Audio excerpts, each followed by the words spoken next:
तो हेलो दोस्तों, कैसे हैं आप लोग। मैं हूं अंकुर और स्वागत है आपका मेरे और आपके अपने चैनल कॉमिक बुक गाय पर। दोस्तों, आज की वीडियो में हम ड्रैगन बॉल काकुमी के वॉल्यूम 3 की मूवी वर्जन को कवर करने जा रहे हैं और इसमें हम दो बहुत ही इंपॉर्टेंट चीज़ों को कवर करेंगे। सबसे पहला गोहान वर्सेस जिरेन और उसके बाद वेजिटा और एमरॉन की लड़ाई। दोस्तों, ड्रैगन बॉल काकुमी एक बहुत ही अमेजिंग स्टोरी है और इसके क्रिएटर से जुड़े सभी लिंक मैंने नीचे डिस्क्रिप्शन में दे दिए हैं, तो जाइए और उन्हें अपना पूरा सपोर्ट दिखाइए। उन्हें ये बताना बिल्कुल मत भूलिएगा कि उनकी स्टोरी आपको कितनी ज़्यादा पसंद आ रही है। दोस्तों, आज की वीडियो शुरू करने से पहले आप सभी से एक छोटी सी रिक्वेस्ट, अगर आपको आज की वीडियो अच्छी लगे तो वीडियो को लाइक करना बिल्कुल मत भूलिएगा और वीडियो को अपने दोस्तों के साथ शेयर भी जरूर कीजिएगा। जिन लोगों ने अभी तक चैनल को सब्सक्राइब नहीं किया है वो चैनल को सब्सक्राइब कर लें ताकि उन्हें सारी की सारी वीडियोस टाइम टू टाइम मिलती रहे। तो चलिए दोस्तों, बिना देरी करे अपने मूवी को शुरू करते हैं। दोस्तों, लास्ट वीडियो के एंड में हमने देखा था कि यूनिवर्स 14 और यूनिवर्स 0 में कुछ अजीब सी हलचल हो रही होती है और यूनिवर्स 14 में हम देखते हैं कि एक वॉरियर धीरे धीरे करके अपनी आंखें खोल रहा होता है। उसके सामने एक शख्स खड़ा होता है। वो इस वॉरियर के उठने से काफ़ी ज़्यादा एक्साइटेड लग रहा होता है और काफ़ी ज़्यादा खुश होता है। वो बोलता है venerable here, venerable here, venerable here. Venerable here का मतलब है कि आदरणीय उत्तराधिकारी, जिसका मतलब ये हुआ कि जिस शख्स की नींद अभी अभी खुली है वो किसी जगह का उत्तराधिकारी है। सामने खड़ा हुआ शख्स बोलता है वेनरेबल हेयर, आखिरकार आप जाग गए। उत्तराधिकारी की जैसे ही आंखें खुलती हैं वो एकदम से शख्स को दिखता है और एकदम से अपनी गर्दन को हिलाने लग जाता है ताकि वो होश में आ सके। उठने के बाद वो शख्स बोलता है कि मुझे नहीं पता कि क्या हुआ था, मेरी मेमोरी में एक बहुत बड़ा गैप है, क्या तुम मुझे बता सकते हो कि क्या हुआ था।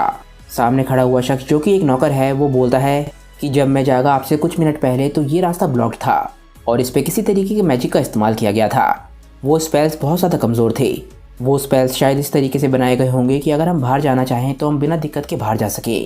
ऑफ कोर्स मेरे जैसा महान विज़र्ड तो हमें किसी भी सिचुएशन से बाहर निकाल सकता है।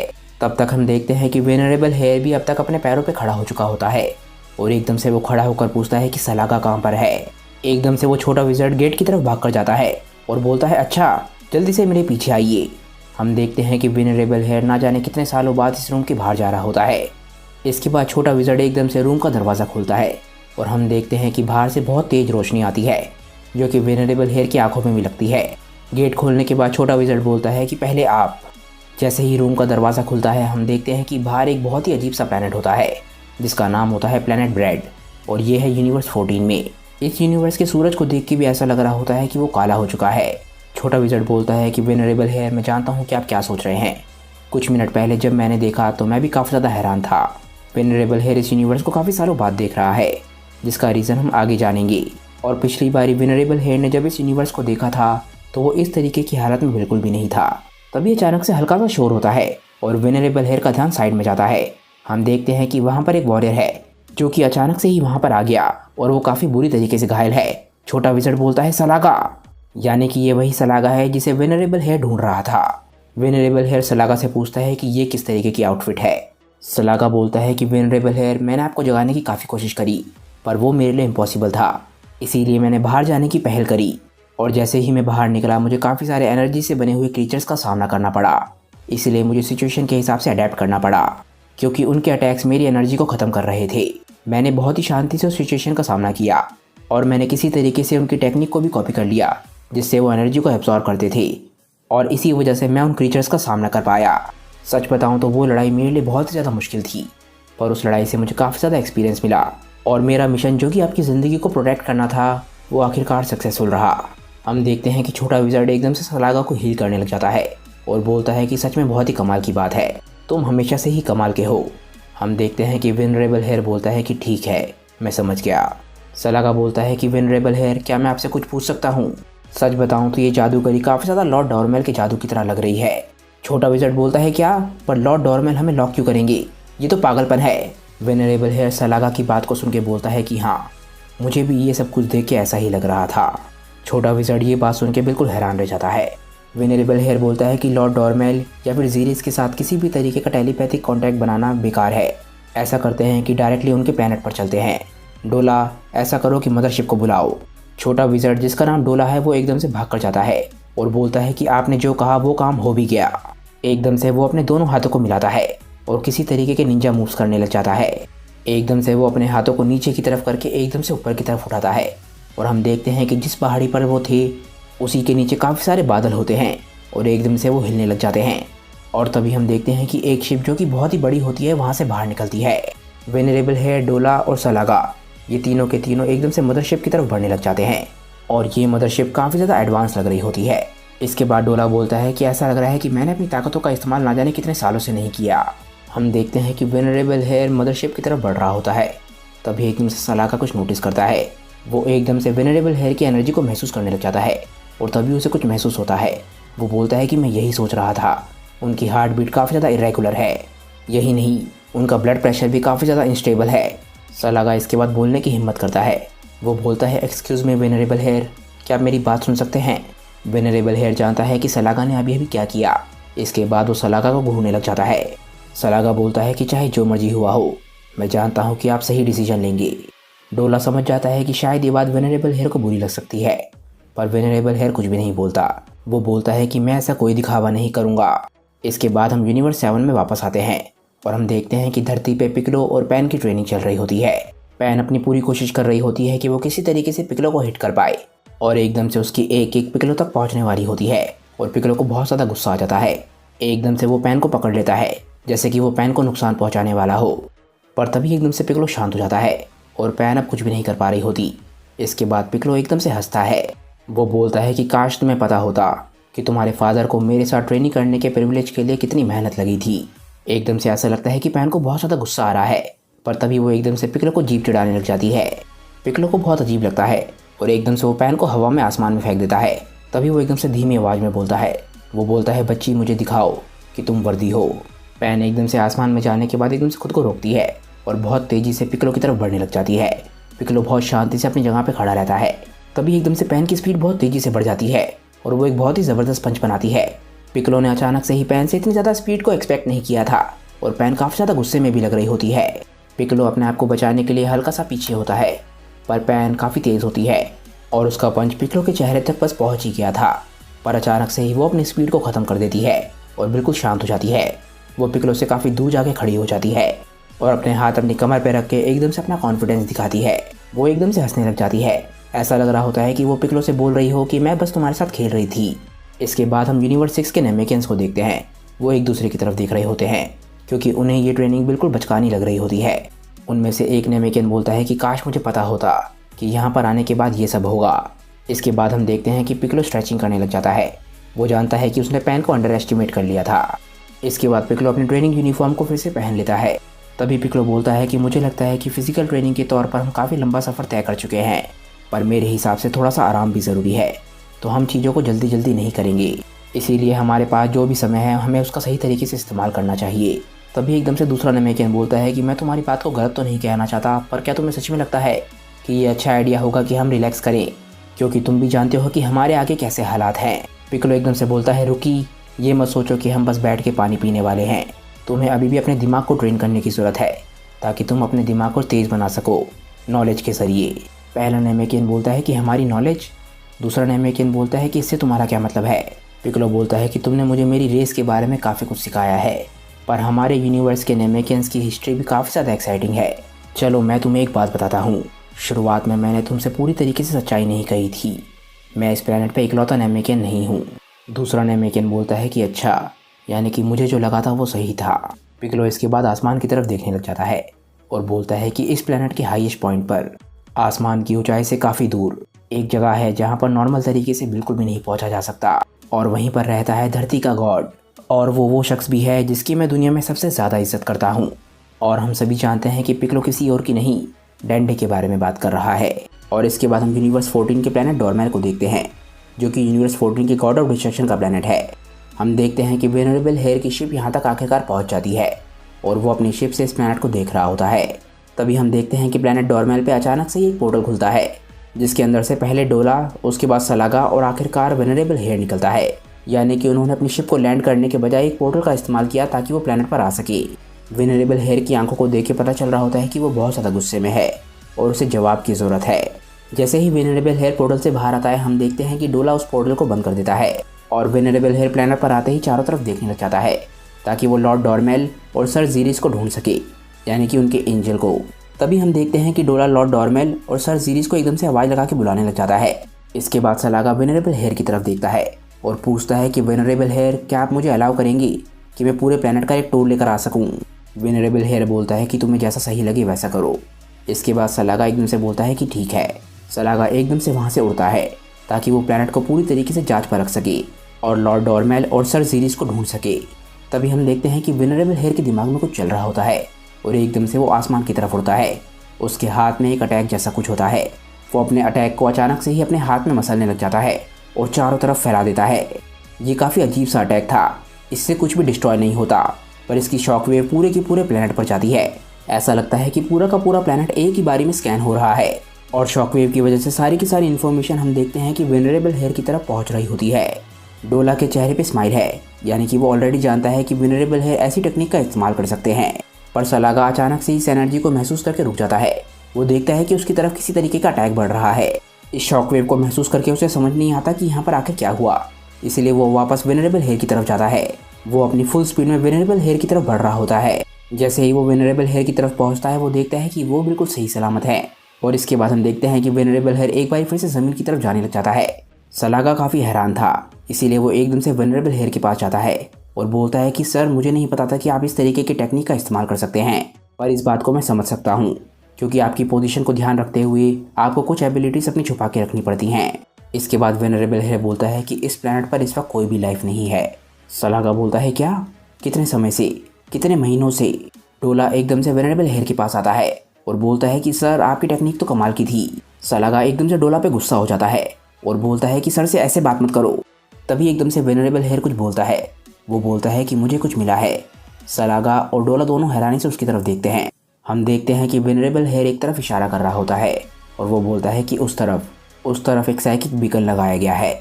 इसके बाद हम वहाँ पहुँचते हैं जिस तरफ वेनरेबल हेयर इशारा कर रहा था। हम देखते हैं कि यहाँ पर किसी तरीके की बिल्डिंग होती है। इसके बाद हम देखते हैं कि इस बिल्डिंग पे किसी तरीके की मार्किंग्स भी होती हैं, जो कि शायद किसी तरीके की स्पेल्स होंगी ताकि हर कोई इस बिल्डिंग के अंदर एंटर ना कर सके। डोला एकदम से बोलता है, सर, मुझे नहीं लगता कि हमें और ज़्यादा समय वेस्ट करना चाहिए। तभी एकदम से वेनरेबल हेयर बोलता है कि मैं वहाँ पर अकेला जाऊँगा। डोला बोलता है, पर? सलागा बोलता है, सर, क्या आपको इस बात का पूरा विश्वास है? वेनरेबल हेयर एकदम से गुस्से में बोलता है कि मैं इस बारे में कोई भी बहस नहीं चाहता। सलागा इस बात को समझ जाता है। वो बोलता है, ठीक है, फिर हम यहीं रहकर गार्ड करते हैं। वेनरेबल हेयर बोलता है कि ठीक है।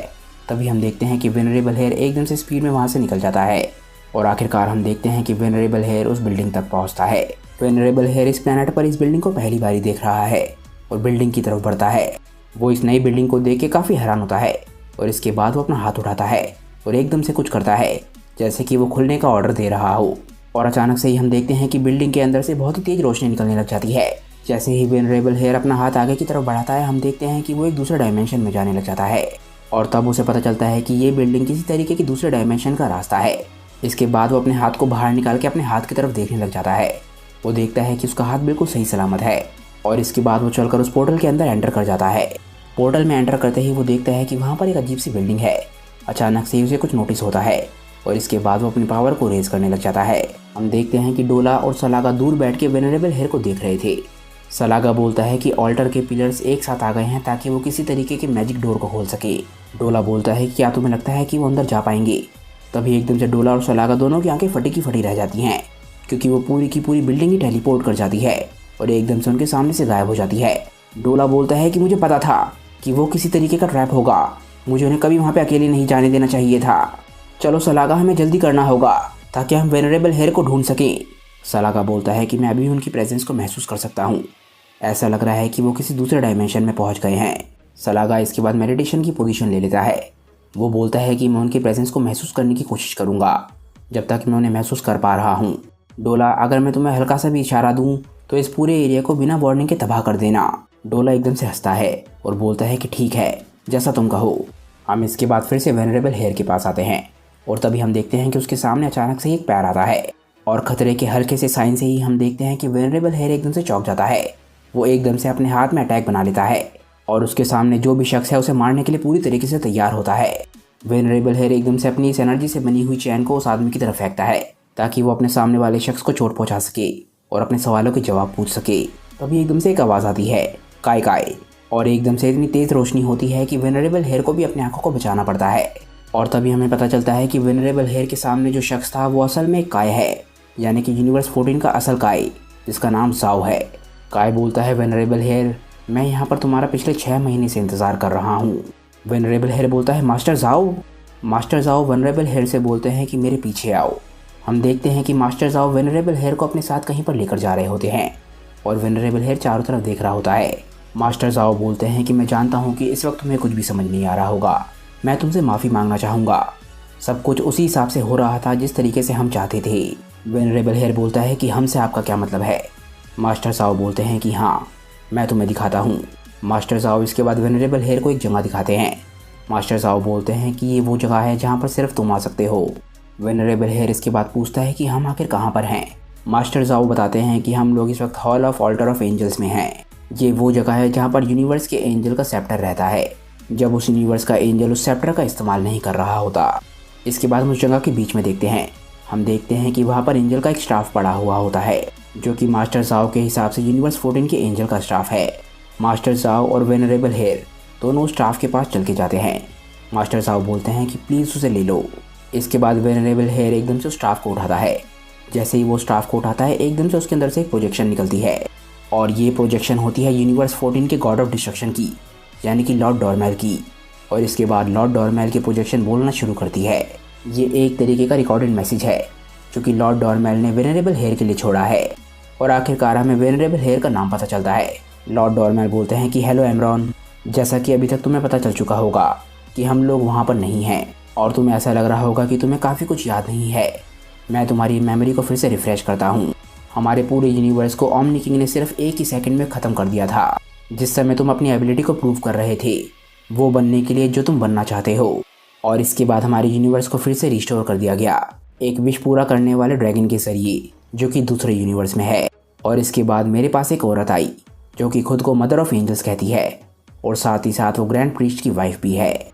हम लोग उस बच्चे की ताकत और पागलपन को ख़त्म करना चाहते थे, इसीलिए हम लोगों ने फैसला किया कि हम लोग सबसे पहले ग्रैंड प्रीस्ट के पास जाएंगे। और जिस समय ये मैसेज रिकॉर्ड हो रहा है उस समय तक तुम्हारी मेमोरी नहीं गई है और इस वक्त तुम प्लेनेट ब्रैड पे हो और अपने चेरिश रेलिक्स को ढूंढ रहे हो। तो लो, मैं तुम्हें तुम्हारी मेमोरी वापस देता हूँ। जैसे ही लॉर्ड डॉर्मेल ये बोलते हैं, हम देखते हैं कि एमरॉन के साथ कुछ होता है और उसकी सारी की सारी मेमोरी एक साथ वापस आने लग जाती है। इसके बाद हम एमरॉन यानी कि वेनरेबल हेयर की मेमोरीज को देखते हैं।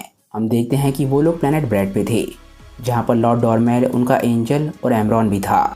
एमरॉन पूछता है कि लॉर्ड डॉर्मेल, क्या समय आ गया है?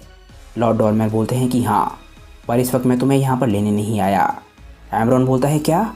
लॉर्ड डॉर्मेल बोलते हैं कि तुम्हारे पूरे एफर्ट्स के बावजूद भी अभी तुम तैयार नहीं हो एमरॉन। एमरॉन, फिलहाल तुम बहुत ज़्यादा अनप्रेडिक्टेबल हो, इसीलिए तुम यहीं पे रहोगे अपने इन दोनों जोकर्स के साथ। हम देखते हैं कि डोला और सलागा एकदम से नीचे की तरफ देखने लग जाते हैं। एमरॉन बोलता है, लॉर्ड डॉर्मेल, ये बात आप भी बहुत ही अच्छे तरीके से जानते हैं कि मैं आपकी बहुत रिस्पेक्ट करता हूँ, पर आप भी बहुत ही अच्छे तरीके से जानते हैं कि मैं आपके इस डिसीजन को नहीं मानने वाला और मैं आपको कभी भी अकेला नहीं जाने दूंगा। लॉर्ड डॉर्मेल बोलते हैं, एमरॉन, तुम्हें समझना होगा, ये डिसीजन ऐसा नहीं है जो कि मैंने सिर्फ अभी लिया हो। ज़ीरीज़, अपना काम करो। हम देखते हैं कि ज़ीरीज़ एकदम से अपने एंजल स्टाफ को ज़मीन पे मारता है और एकदम से स्टाफ में से कुछ एनर्जी निकलती है जो कि एमरॉन की तरफ जाती है। एमरॉन बोलता है कि मैंने अपने आप को बचाने की कोशिश करी, पर लॉर्ड डॉर्मेल के सिर्फ थॉट से मैं अचानक से ही एक बहुत ही अजीब सी बिल्डिंग के अंदर पहुंच गया। लॉर्ड डॉर्मेल बोलते हैं कि एमरॉन, तुम बाद में मुझे थैंक्स कहोगे। और इसके बाद एमरॉन सीधा 6 महीने बाद उठा जहाँ से ये स्टोरी शुरू हुई थी। आखिरकार एमरॉन को सब कुछ याद आ चुका होता है। वो बोलता है कि मैं समझ गया। इसके आगे लॉर्ड डॉर्मेल बोलते हैं कि अब तुम्हें सब कुछ याद आ चुका होगा और अगर तुम इस मैसेज को सुन रहे हो तो इसका मतलब ये है कि ग्रैंड प्रीस्ट ने हमें किसी तरीके से रोक दिया है और ज़ीरीज़ ने किसी तरीके से अपने सेप्टर को फिर से यहाँ पे भेज दिया हमारे कैद होने से पहले। इसके बाद हम देखते हैं कि वेनरेबल हेयर इतनी बात सुनते ही वहाँ से बाहर जाने लग जाता है। मास्टर जाओ उसे रोकने की कोशिश करते हैं पर एमरॉन नहीं रुकता। इसके आगे हम लॉर्ड डॉर्मेल का मैसेज सुनते हैं। लॉर्ड डॉर्मेल बोलते हैं कि इतना सब कुछ होने के बाद मैं अपनी जॉब को पूरा नहीं कर पाऊंगा, इसीलिए एटलीस्ट जब तक मैं वापस नहीं आता, इसीलिए मैं तुमसे सिर्फ एक चीज़ कहूँगा कि तुम वो काम पूरा करो जो तुम कर रहे थे।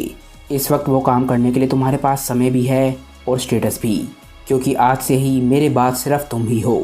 हम देखते हैं कि वेनरेबल हेयर प्लेनेट डॉर्मेल पे वापस आ जाता है और डोला और सलागा दोनों उसे देख के काफ़ी खुश होते हैं। हम एमरॉन को पोर्टल से बाहर निकलते हुए देखते हैं और आखिरकार लॉर्ड डॉर्मेल के आखिरी शब्द सुनते हैं। वो शब्द होते हैं कि अब तुम ऑफिशियली बन चुके हो यूनिवर्स 14 के गॉड ऑफ डिस्ट्रक्शन। आखिरकार मल्टीवर्स में एक और नया गॉड ऑफ डिस्ट्रक्शन आ चुका है। हम देखते हैं कि एमरॉन सलागा और डोला के साथ यूनिवर्स ट्रैवल करने का फैसला लेता है और एकदम से वो अपने हाथ को आगे करके किसी चीज़ को समन करता है। सलागा बोलता है, अच्छा तो ये है वो मिथिकल क्यूब। डोला बोलता है कि कितने कमाल की बात है। मैं तो इतने महान डिवाइन व्हीकल के बारे में सोच भी नहीं सकता था। एमरॉन बोलता है कि चलो अब और ज़्यादा वक्त बर्बाद नहीं करते हैं, हमारे पास काफ़ी काम है। इसके बाद हम देखते हैं कि एमरॉन सलागा और डोला के साथ क्यूब के अंदर जाता है और इसके बाद हम देखते हैं कि वो क्यूब गॉड ऑफ डिस्ट्रक्शन के प्लैनेट से निकल जाती है। सलागा बोलता है कि इस व्हीकल की स्पीड तो कमाल की है। हम देखते हैं कि डोला शिप के बाहर बहुत ही हैरानी से देख रहा होता है। वो पूछता है कि मुझे एक बात बताइए कि आखिर इस व्हीकल का फ्यूल क्या है? जादू? एमरॉन बताता है कि इस व्हीकल का फ्यूल है इसके पैसेंजर्स की लाइफ एनर्जी। ये बात सुन के डोला हैरान रह जाता है। इसके बाद सलागा एमरॉन से पूछता है कि वेनरेबल हेयर, हमारा ट्रैवल प्लान क्या है? एमरॉन बोलता है कि मैंने डिसाइड किया है कि हम लोग ग्रैंड प्रीस्ट को डायरेक्टली उनके पैलेस में मिलने जाएंगे। सलागा काफ़ी हैरान होता है। वो पूछता है कि उनके पैलेस में? आपको पता है कि उनका पैलेस कहाँ पर है? डोला बोलता है कि ये तो वो इन्फॉर्मेशन है जो कि सिर्फ एंजल्स के पास होती है। एमरॉन बोलता है कि मल्टीवर्स में हर एलिमेंट की एक प्रिसाइज जगह और फंक्शन है और मल्टीवर्स में कोई भी ऐसी चीज़ नहीं है जिसे मौके पर छोड़ दिया गया हो। डोला बोलता है कि वेनरेबल हेयर, मुझे नहीं लगता कि मुझे कुछ भी समझ आ रहा है। एमरॉन बोलता है कि तुम इस चीज़ को इस तरीके से समझो, हम एक यूनिवर्स से दूसरे यूनिवर्स में उस हिसाब से नहीं जा सकते जिस हिसाब से हम जाना चाहते हैं। हर एक ट्रैवल के लिए एक प्लान होता है और उस ट्रैवल प्लान के स्टेप्स को रिस्पेक्ट करना ज़रूरी है। कुछ सालों पहले तक सिर्फ 12 यूनिवर्सेस थे और गॉड्स ने पिछले 1000 साल में एक नई टर्म का इस्तेमाल करना शुरू कर दिया है जो कि है ट्विन यूनिवर्सेस। पर यह सिर्फ एक करेक्शन था जो कि 6 यूनिवर्सेस के डिसअपियर होने के बाद किया गया था। सलागा समझ जाता है कि एमरॉन क्या बोलना चाहता है। वो बोलता है कि क्या आपका मतलब ये है? एमरॉन बताता है कि जिस समय टोटल 18 यूनिवर्सेस हुआ करते थे उस समय यूनिवर्सेस को 3 के ग्रुप में बांटा गया था और सभी यूनिवर्सेस को ट्रिपलेट्स कहा जाता था। एग्जाम्पल के लिए हमारे यूनिवर्स 14 में वही गैलेक्सीज, वही प्लैनेट्स और वही स्पीशीज़ हैं जो कि यूनिवर्स 5 और यूनिवर्स 8 में हैं। यानी कि हमारा यूनिवर्स कनेक्टेड है गॉड ऑफ डिस्ट्रक्शन अराक और लिकर के यूनिवर्स से। डोला बोलता है कि यानी कि जहाँ पर मेरा जन्म हुआ वो जगह 2 और यूनिवर्सेस में है। एमरॉन बोलता है कि तुम और सलागा इस रूल के लिए एक एक्सेप्शन हो क्योंकि तुम्हारा जन्म डीमन रैल्म में हुआ है और डीमन रैल्म हर यूनिवर्स में अलग होता है। अब मैं इस चीज़ को तुम्हें सीधे शब्दों में समझाता हूँ। यूनिवर्स 1 सुप्रीम और यूनिवर्स 12 अल्टीमेट अब साथ हैं यूनिवर्स 18 प्रोडिजस के। यूनिवर्स 2 बेनेवलेंट और यूनिवर्स 11 जस्टिस अब साथ हैं यूनिवर्स 17 डिज़ायर के। यूनिवर्स 3 वीटी और यूनिवर्स 10 माचो अब साथ हैं यूनिवर्स 16 इम्पिश के।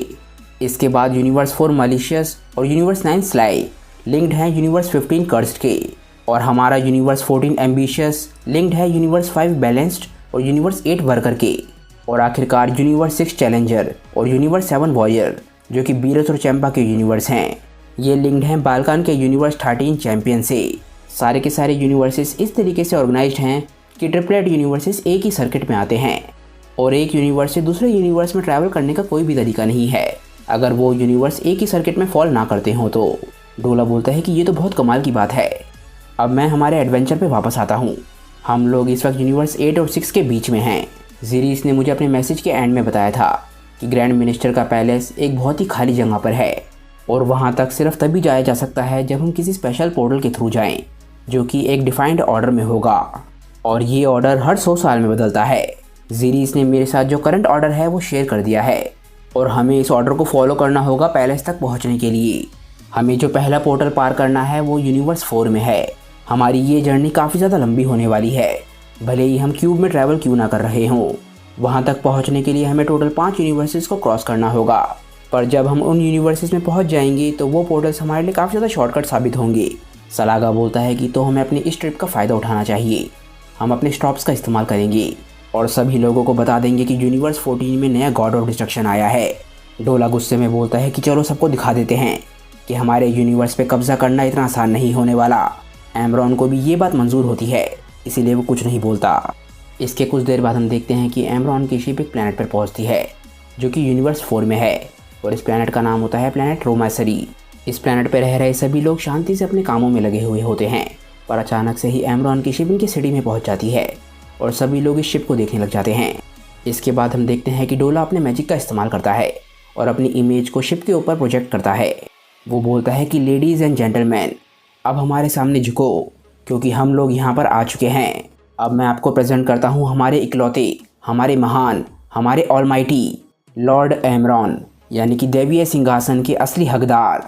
इसके बाद हम देखते हैं कि एमरॉन की इमेज भी एकदम से प्रोजेक्ट होती है। प्लैनेट पे किसी भी इंसान को कुछ भी समझ नहीं आता और लोग अपने कामों में लगे हुए होते हैं और डोला को इस बात पे बहुत ज़्यादा गुस्सा आता है।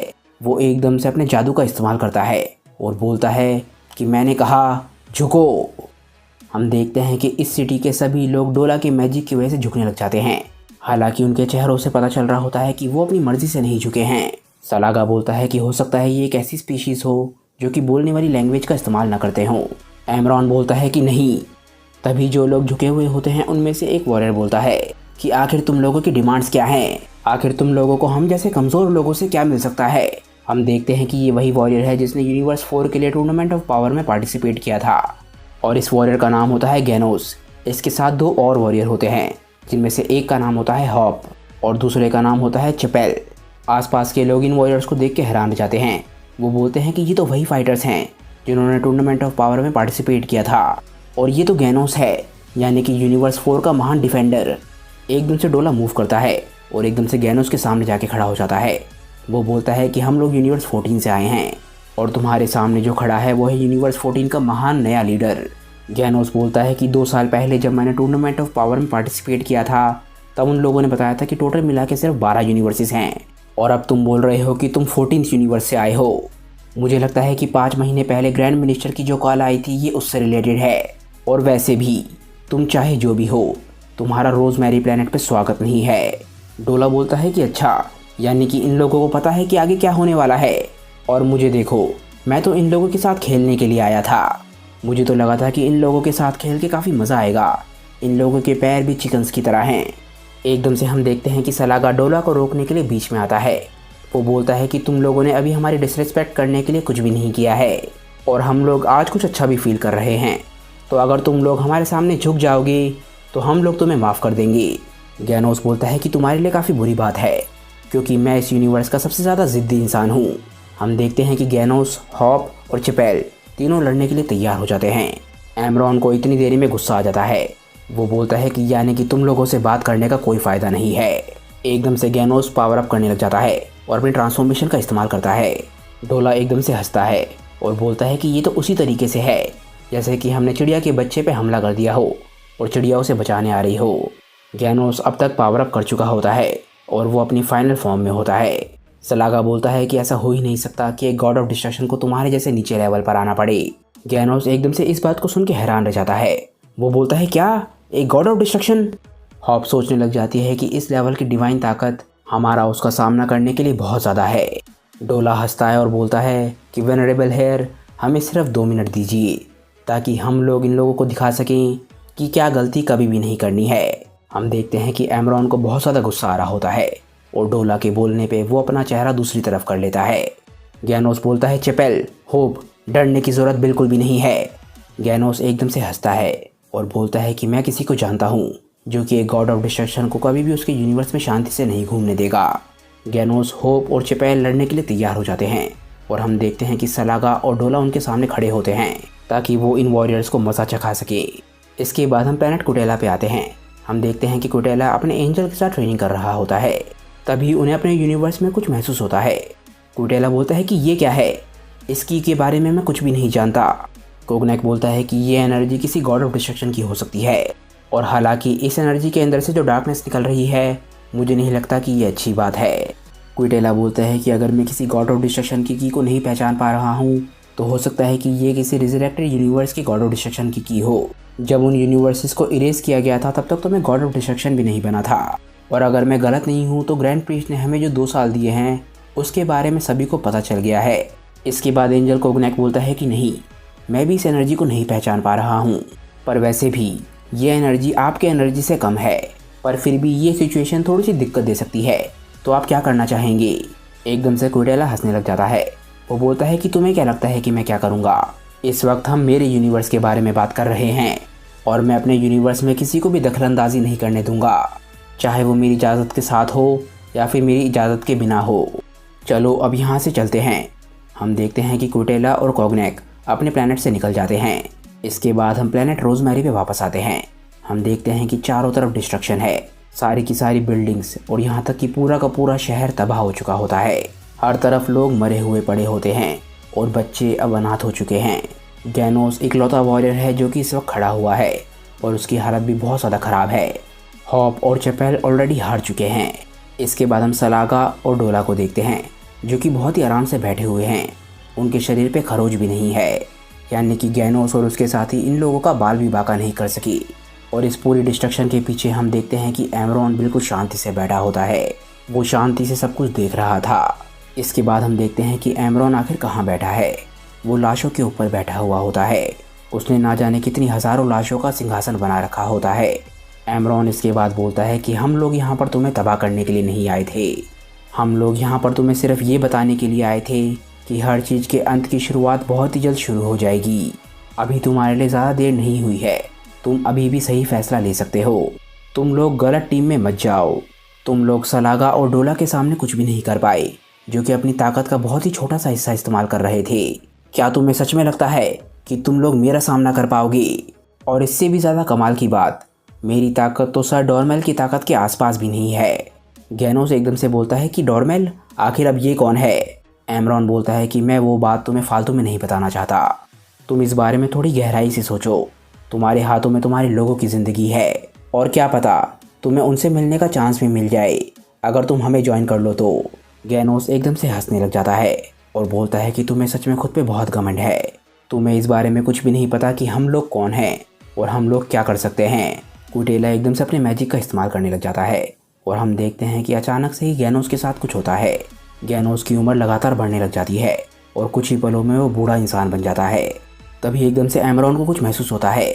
वो बोलता है कुटेला, चलो यहाँ से चलते हैं। एमरॉन एकदम से उठने लग जाता है। हम देखते हैं कि एमरॉन, सलागा और डोला तीनों क्यूब के अंदर जाने लग जाते हैं। इसके बाद कुछ देर बीत जाती है। हम देखते हैं कि गैनोस की आंख एकदम से खुलती है और वो एकदम से कुटेला को देखता है। गैनोस पहले की तरह ही जवान हो चुका होता है और कुटेला बोलता है कि गैनोस उठ जाओ। गैनोस खुद को देखने लग जाता है और बोलता है कि मेरे अंदर तो कुछ भी नहीं बचा था। कुटेला बोलता है कि तुम तो बहुत ज़्यादा तेज़ बोल रहे हो। मैं मानता हूँ कि हम लोग काफ़ी ज़्यादा लेट हो गए हैं यहाँ पर आने में। कॉग्नैक बोलता है कि हमें माफ़ कर देना कि हमें यहाँ पर आने में काफ़ी देरी हो गई। एकदम से गैनोस को सब कुछ याद आने लग जाता है। वो बोलता है चपैल, होप। वो देखता है कि उसके दोस्त सही सलामत हैं और शांति से बैठे हुए हैं। कुटेला कॉग्नैक से बोलता है कि लगता है वो लोग हमसे ज़्यादा तेज़ हैं। तुम्हें क्या लगता है हम उन तक पहुँच सकते हैं? कॉग्नैक बोलता है कि ये आसान नहीं होने वाला, क्योंकि मुझे पता है कि वो लोग क्यूब का इस्तेमाल कर रहे हैं। ये लोग बेवकूफ़ नहीं हैं, इनके पास ज़रूर कोई प्लान है। इनके रास्ते को देख के मैं बता सकता हूँ कि ये किसी स्पेसिफिक पोर्टल की तरफ जा रहे हैं। कुटेला बोलता है कि ठीक है, तो हमारी क्यूब को बुला लो। तभी एकदम से कुटेला को कुछ याद आता है। वो बोलता है कि मैं तो भूल ही गया था कि मैंने क्यूब को अपने बेटे को दे रखा है। कॉग्नैक गैनोस को हील कर रहा होता है और कुटेला गैनोस की तरफ देखकर बोलता है कि हमें तो लग रहा था कि इस वॉर में मॉर्टल्स हमारी थोड़ी बहुत मदद कर पाएंगे। तुम में से ज़्यादातर लोग तो इस वॉर में कुछ भी नहीं कर पाएंगे। कॉग्नैक बोलता है कि बिल्कुल सही कहा, और जिन लोगों के पास लड़ने की ताकत है उन लोगों को दिमागी तौर पर तैयार रहना होगा, ताकि ऐसे एनकाउंटर्स के बाद वो लोग ना टूटें। गैनोस इस बारे में सोचने लग जाता है। कुटेला बोलता है कॉग्नैक, इस प्लैनेट को थोड़ा बहुत साफ़ कर दो, ताकि ये पहले से थोड़ा बहुत बेहतर लगने लग जाए, और यहाँ के जो लोग हैं उनकी मेमोरीज़ को भी मिटा देना। फालतू में लोगों के बीच में डर पैदा करने का कोई फ़ायदा नहीं है। हम लोग इन तीनों को अपने साथ लेकर चल रहे हैं। कॉग्नैक काफ़ी हैरान होता है। वो बोलता है लॉर्ड कुटेला, आप नॉर्मली मॉर्टल्स के फ़ायदे के बारे में ज़्यादा नहीं सोचते हैं। कुटेला इस बारे में कुछ भी नहीं बोलता।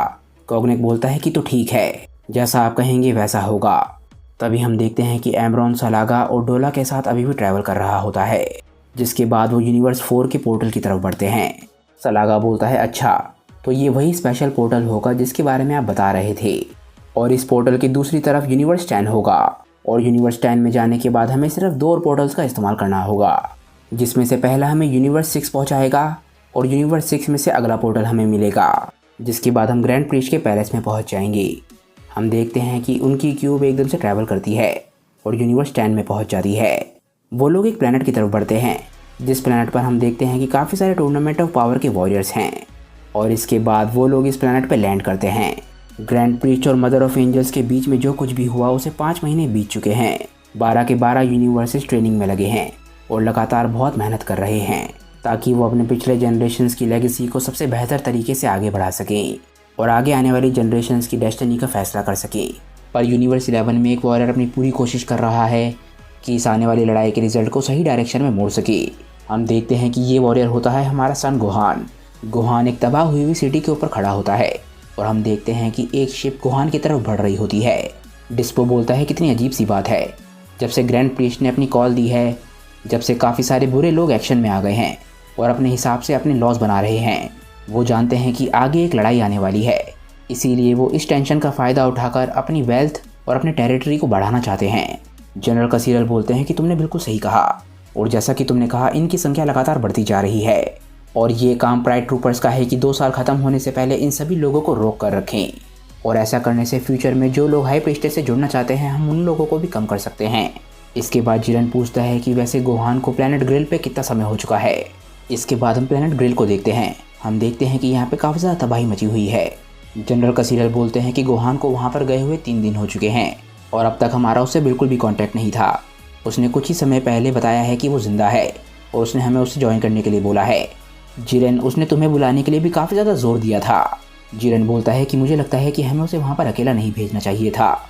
जनरल कसीरल बोलते हैं कि हाँ, पर हमारे पास कोई भी चॉइस नहीं थी। प्राइड ट्रूपर्स के मेंबर्स पूरे यूनिवर्स में फैले हुए हैं ताकि वो वॉर्स और टेररिस्ट को रोक सकें। गोहान ने वहाँ अकेले जाने के लिए खुद ऑफर किया था। हम देखते हैं कि जिरेन की शिप गोहान तक पहुँच जाती है और जिरेन ऊपर आसमान में गोहान को देख रहा होता है। डिस्पो हंसते हुए बोलता है कि ज़रा उसे देखो, उसे सिर्फ 5 महीने हुए हैं, उसे कोई पहचान भी नहीं सकता अब।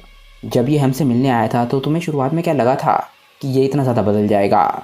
जिरेन बोलता है कि मैंने उसे प्राइड ट्रूपर्स को ज्वाइन करने के लिए इसलिए इजाज़त दी क्योंकि मैं यूनिवर्स 7 के एहसान को चुकाना चाहता था, पर मैं खुश हूँ कि आज ये मेरे भाइयों में से एक है।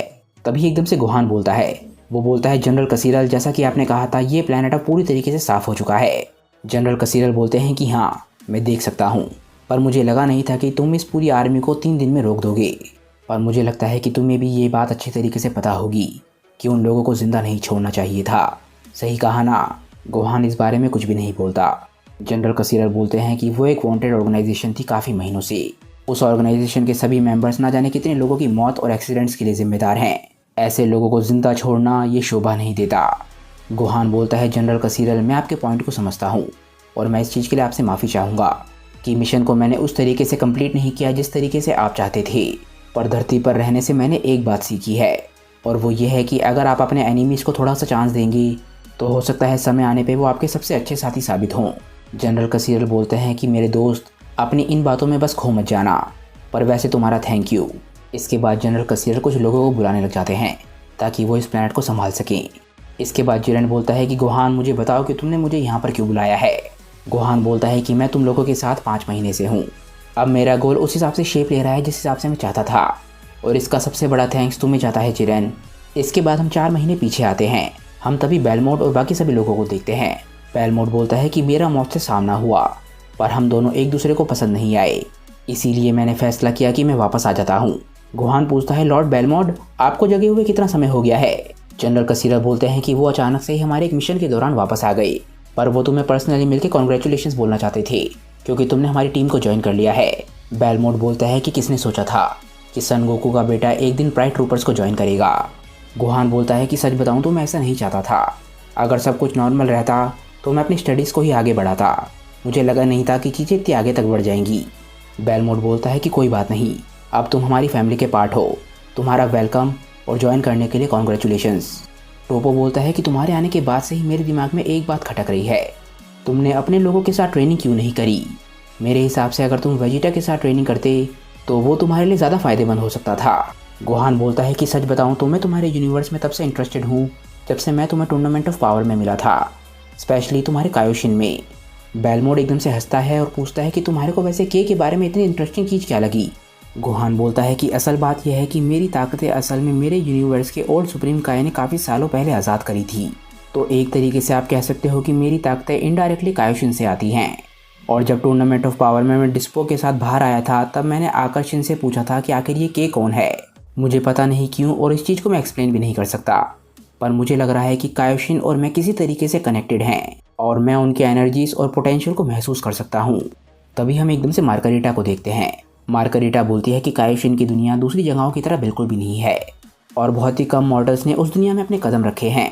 एकदम से मार्गरीटा अपने स्टाफ का इस्तेमाल गोहान पे करती है।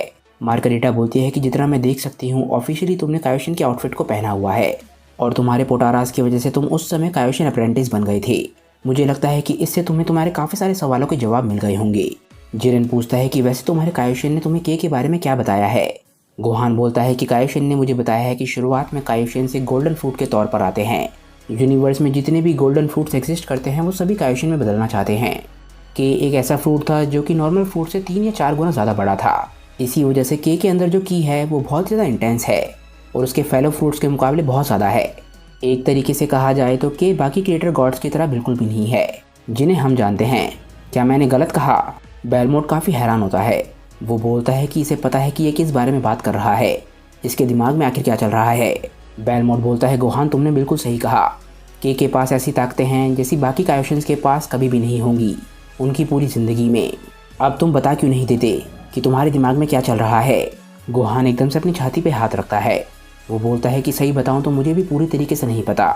जब मैं अपने पोटेंशियल को आज़ाद करता हूं तो मेरे पेट में अजीब सा डिस्कम्फर्ट होता है। ऐसा लगता है कि कोई चीज़ है जो पूरी तरीके से अनलॉक नहीं है। जिरेन पूछता है कि तो तुमने इस बारे में अपने यूनिवर्स के ओल्ड कायोशिन को क्यों नहीं बताया? गोहान बोलता है जिस समय मेरा पोटेंशियल अनलॉक हुआ था उस समय हमारे पास ज़्यादा समय नहीं था और मेरा पोटेंशियल अनलॉक होते ही मुझे एक्शन लेना पड़ा। ओल्ड कायोशिन ने मुझे ऑलरेडी काफ़ी ज़्यादा ताकतवर बना दिया था, जितना ताकतवर बनने के बारे में मैं सोच भी नहीं सकता था। पर ऐसा भी नहीं है कि वो इस बारे में कभी बात करते हों। मार्गरीटा बोलती है कि इसका मतलब यह है कि तुम के से ये चाहते हो कि वो तुम्हारी ताकत को अनलॉक कर दे। तुम्हें लग रहा है कि तुम अपने पूरे पोटेंशियल का इस्तेमाल नहीं कर पा रहे हो और के वो बेस्ट कायोशिन है जो तुम्हारी मदद कर सकता है। मैंने सही कहा ना? गोहान बोलता है हाँ, मैं जानता हूँ कि ये बात काफ़ी अजीब है। मार्गरीटा एकदम से गोहान पर अपने स्टाफ का इस्तेमाल करती है और बोलती है चुप रहो। मार्गरीटा एकदम से गोहान के अंदर देखती है कि हाँ, मैं देख सकती हूँ कि वो सो रहा है।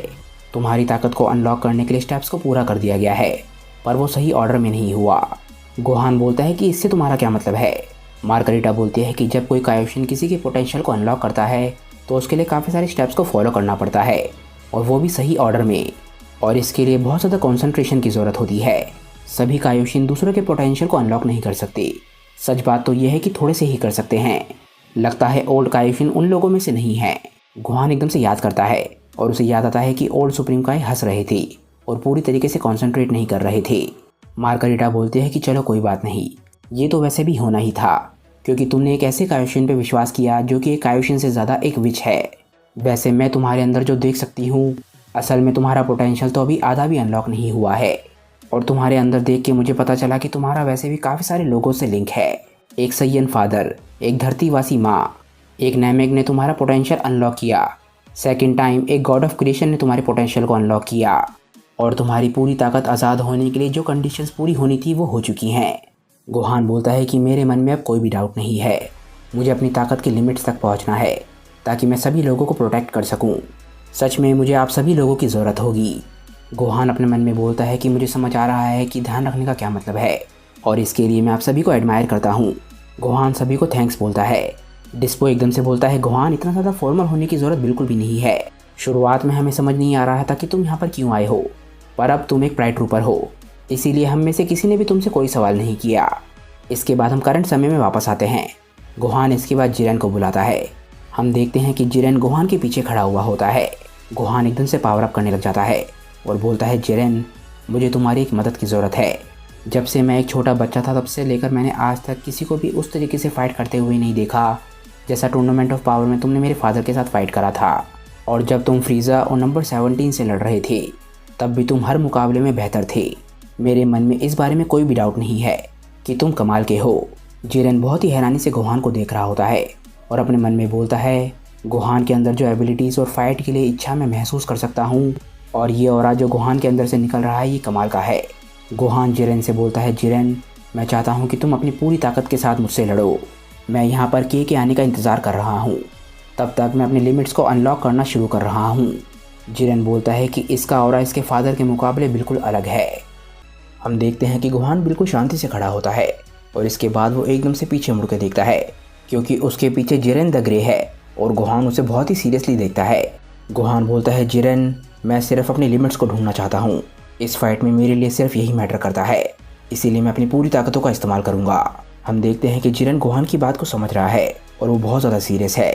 इसके बाद हम गॉड ऑफ डिस्ट्रक्शन टोपो और एंजल मार्गरीटा को देखते हैं। टोपो समझ चुका है कि गोहान को रोकने का अब कोई भी फ़ायदा नहीं है।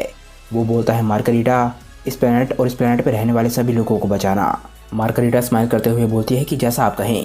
एकदम से मार्गरीटा अपने एंगल स्टाफ को हवा में हिट करती है और हम देखते हैं कि गोहान और जिरेन के चारों तरफ एक बैरियर बनने लग जाता है। जिरेन सीरियसली गोहान को देख रहा होता है और उसने फाइट के लिए अभी भी हाँ नहीं कहा है, पर जैसे ही जिरेन नोटिस करता है कि उसके चारों तरफ एक बैरियर आ रहा है, एकदम से वो टोपो को देख के स्माइल करता है। इसके बाद वो फिर से गोहान की तरफ देख के सीरियस हो जाता है और बोलता है कि आ जाओ। गोहान भी मजाक के मूड में नहीं है। एकदम से वो जिरेन पे हमला करना शुरू कर देता है।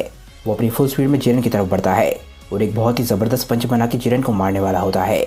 गोहान जिरेन के पास पहुंचकर उसे बहुत ही ज़बरदस्त तरीके से हिट करने की कोशिश करता है, पर तभी हम नोटिस करते हैं कि जिरेन किसी तरीके की आफ्टर इमेज टेक्निक का इस्तेमाल करके पीछे हट जाता है। गोहान एकदम से देखता है कि जिरेन थोड़ा पीछे पहुंच गया है। वो बोलता है नहीं, मैंने मिस कर दिया। गोहान इसके बाद अपना हाथ ऊपर करके एक एनर्जी अटैक बनाता है और इस अटैक का नाम होता है गैलेक्टिक डोनट। इससे वो शायद जिरेन को पकड़ने की कोशिश कर रहा है। एकदम से वो अपने अटैक को जिरेन पे फेंकता है, पर अगले ही पल हम देखते हैं कि जिरेन उसके नज़दीक पहुंच के एकदम से उसके चेहरे को पकड़ लेता है और इससे गोहान का अटैक भी पूरी तरीके से बेकार हो जाता है। जिरेन गोहान के सर को पकड़ के एकदम से ज़मीन पे पटकने वाला होता है, पर इससे पहले कि जिरेन गोहान को पटक पाता, एकदम से हम देखते हैं कि गोहान अपने आप को छुड़ा लेता है और इसके बाद गोहान मार्गरीटा के बनाए हुए बैरियर का इस्तेमाल करके चारों तरफ जंप मारने लग जाता है ताकि वो जिरेन को किसी तरीके से डिस्ट्रैक्ट कर पाए। गोहान चारों तरफ जंप मार रहा होता है ताकि वो किसी तरीके से जिरेन को चौंकाकर एकदम से उसे हिट कर सके, पर जिरेन कोई आम वॉरियर नहीं है। उसकी नज़रें लगातार गोहान पर ही होती हैं और एक ही पल में हम देखते हैं कि जिरेन गोहान के बहुत ज़्यादा नज़दीक पहुंच जाता है और अब गोहान कुछ भी नहीं कर सकता। जिरेन ने एक बहुत ही ज़बरदस्त पंच बना रखा था और एकदम से जिरेन ये पंच गोहान की कमर पे मारता है। हालांकि हम देख सकते हैं कि ये पंच बहुत ही ज़बरदस्त था, पर जिरेन के चेहरे के एक्सप्रेशन ज़रा से भी नहीं बदले हैं, यानी कि जिरेन ने अभी तक फाइट में एफर्ट देना भी शुरू नहीं किया है। ये पंच लगते ही हम देखते हैं कि गोहान ज़मीन से बहुत ज़ोर से टकराता है और उसके सर और मुंह से खून निकलने लग जाता है। सिर्फ इस एक पंच की वजह से गोहान बहुत बुरी तरीके से घायल हो जाता है। गोहान इसके बाद उठकर बैठता है और उसके चेहरे के एक्सप्रेशन से समझ आ रहा है कि उसकी छाती में बहुत सा दर्द है। गोहान दर्द से कर्राने लग जाता है। उसके मुंह से लगातार खून निकल रहा होता है। गोहान इस वक्त इतने दर्द में है कि वो एकदम से ज़मीन पर लेट जाता है। इसके बाद गोहान एकदम से अपने सर को पकड़ता है, पर इसके बाद एकदम से फिर से उसके मुंह से खून निकलने लग जाता है। जिरेन के सिर्फ एक पंच ने गोहान की ये हालत कर दी कि गोहान इस वक्त खड़ा भी नहीं हो पा रहा। इसके बाद हम देखते हैं कि जिरेन एकदम से गोहान के नज़दीक आता है। गोहान अभी भी खून की उल्टियाँ कर रहा है। गोहान एकदम से ज़मीन पर पड़ा हुआ बेहोश दिखने लग जाता है। ऐसा लगता है कि जिरेन गोहान को समझाने आया है कि गोहान तुम मेरा सामना नहीं कर पाओगी, पर तभी हम देखते हैं कि जिरेन बहुत ही बेरहमी से गोहान की बालों को पकड़ लेता है और बालों से पकड़ के गोहान को उठाता है।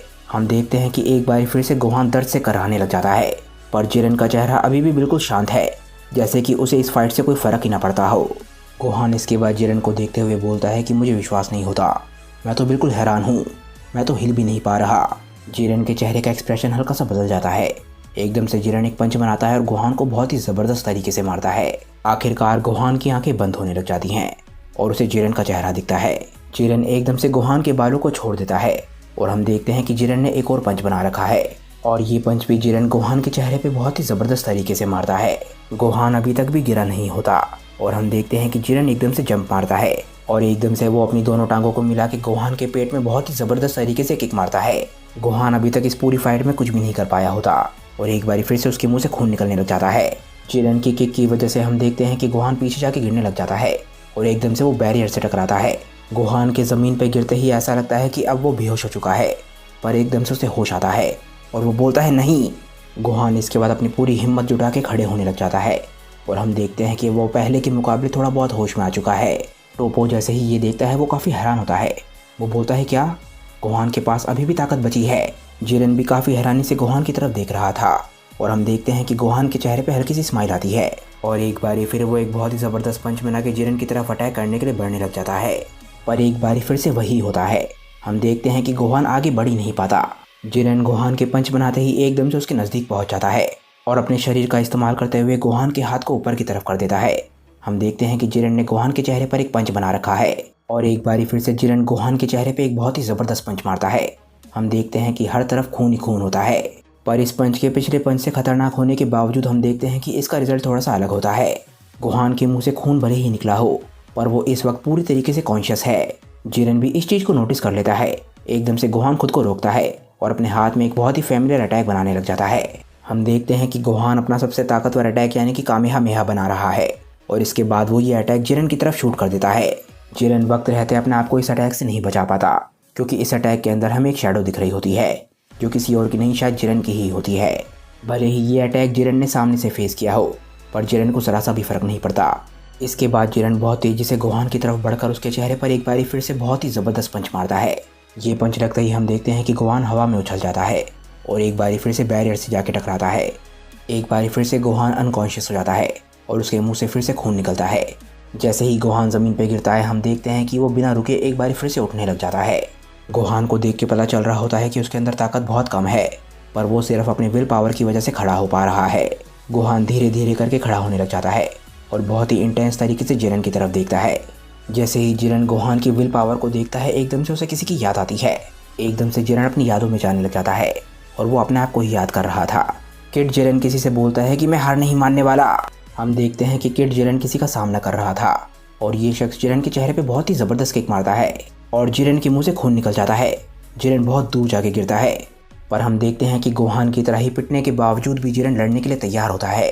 वो बोलता है कि मैं हार नहीं मानने वाला। जिरन जिस शख्स से लड़ रहा था वो एकदम से बोलता है कि ताकतवर बनने के लिए लड़ना ये काफ़ी नहीं है, तुम्हें अपने अंदर सब कुछ लगा देना होगा अगर तुम्हें हर फाइट को जीतना है तो। किड जिरन जैसे ही ये बात सुनता है वो काफ़ी हैरान होता है। एकदम से जिरन चिल्लाता है कि आप किस बारे में बात कर रहे हो, मेरे पास इस वक्त खोने के लिए कुछ भी नहीं है। मेरा इकलौता परिवार जो बचा है वो आप हो मास्टर गाइचिन। और आखिरकार हमें पता चलता है कि मास्टर गाइचिन जिरन को ट्रेनिंग दे रहे हैं। जिरन ये बोल के एक बारी फिर से मास्टर गाइचिन की तरफ अटैक करने के लिए बढ़ने लग जाता है। हम देखते हैं कि मास्टर गाइचिन बहुत ही आराम से जिरन को संभाल लेते हैं। वो जिरन के चेहरे पे एक बहुत ही ज़बरदस्त पंच मारते हैं और बोलते हैं, बेवकूफ़, तुम्हें उन चीज़ों के लिए लड़ना होगा जिन चीज़ों पे तुम विश्वास करते हो, जिन लोगों को तुम प्यार करते हो। इससे फ़र्क नहीं पड़ता कि वो कितने लोग हैं, क्योंकि असल में जिस दिन तुम्हारे पास कुछ भी नहीं बचेगा या फिर कोई नहीं होगा जिसके लिए तुम लड़ रहे हो, उस दिन तुम्हारे अंदर की आग पूरी तरीके से ख़त्म हो जाएगी।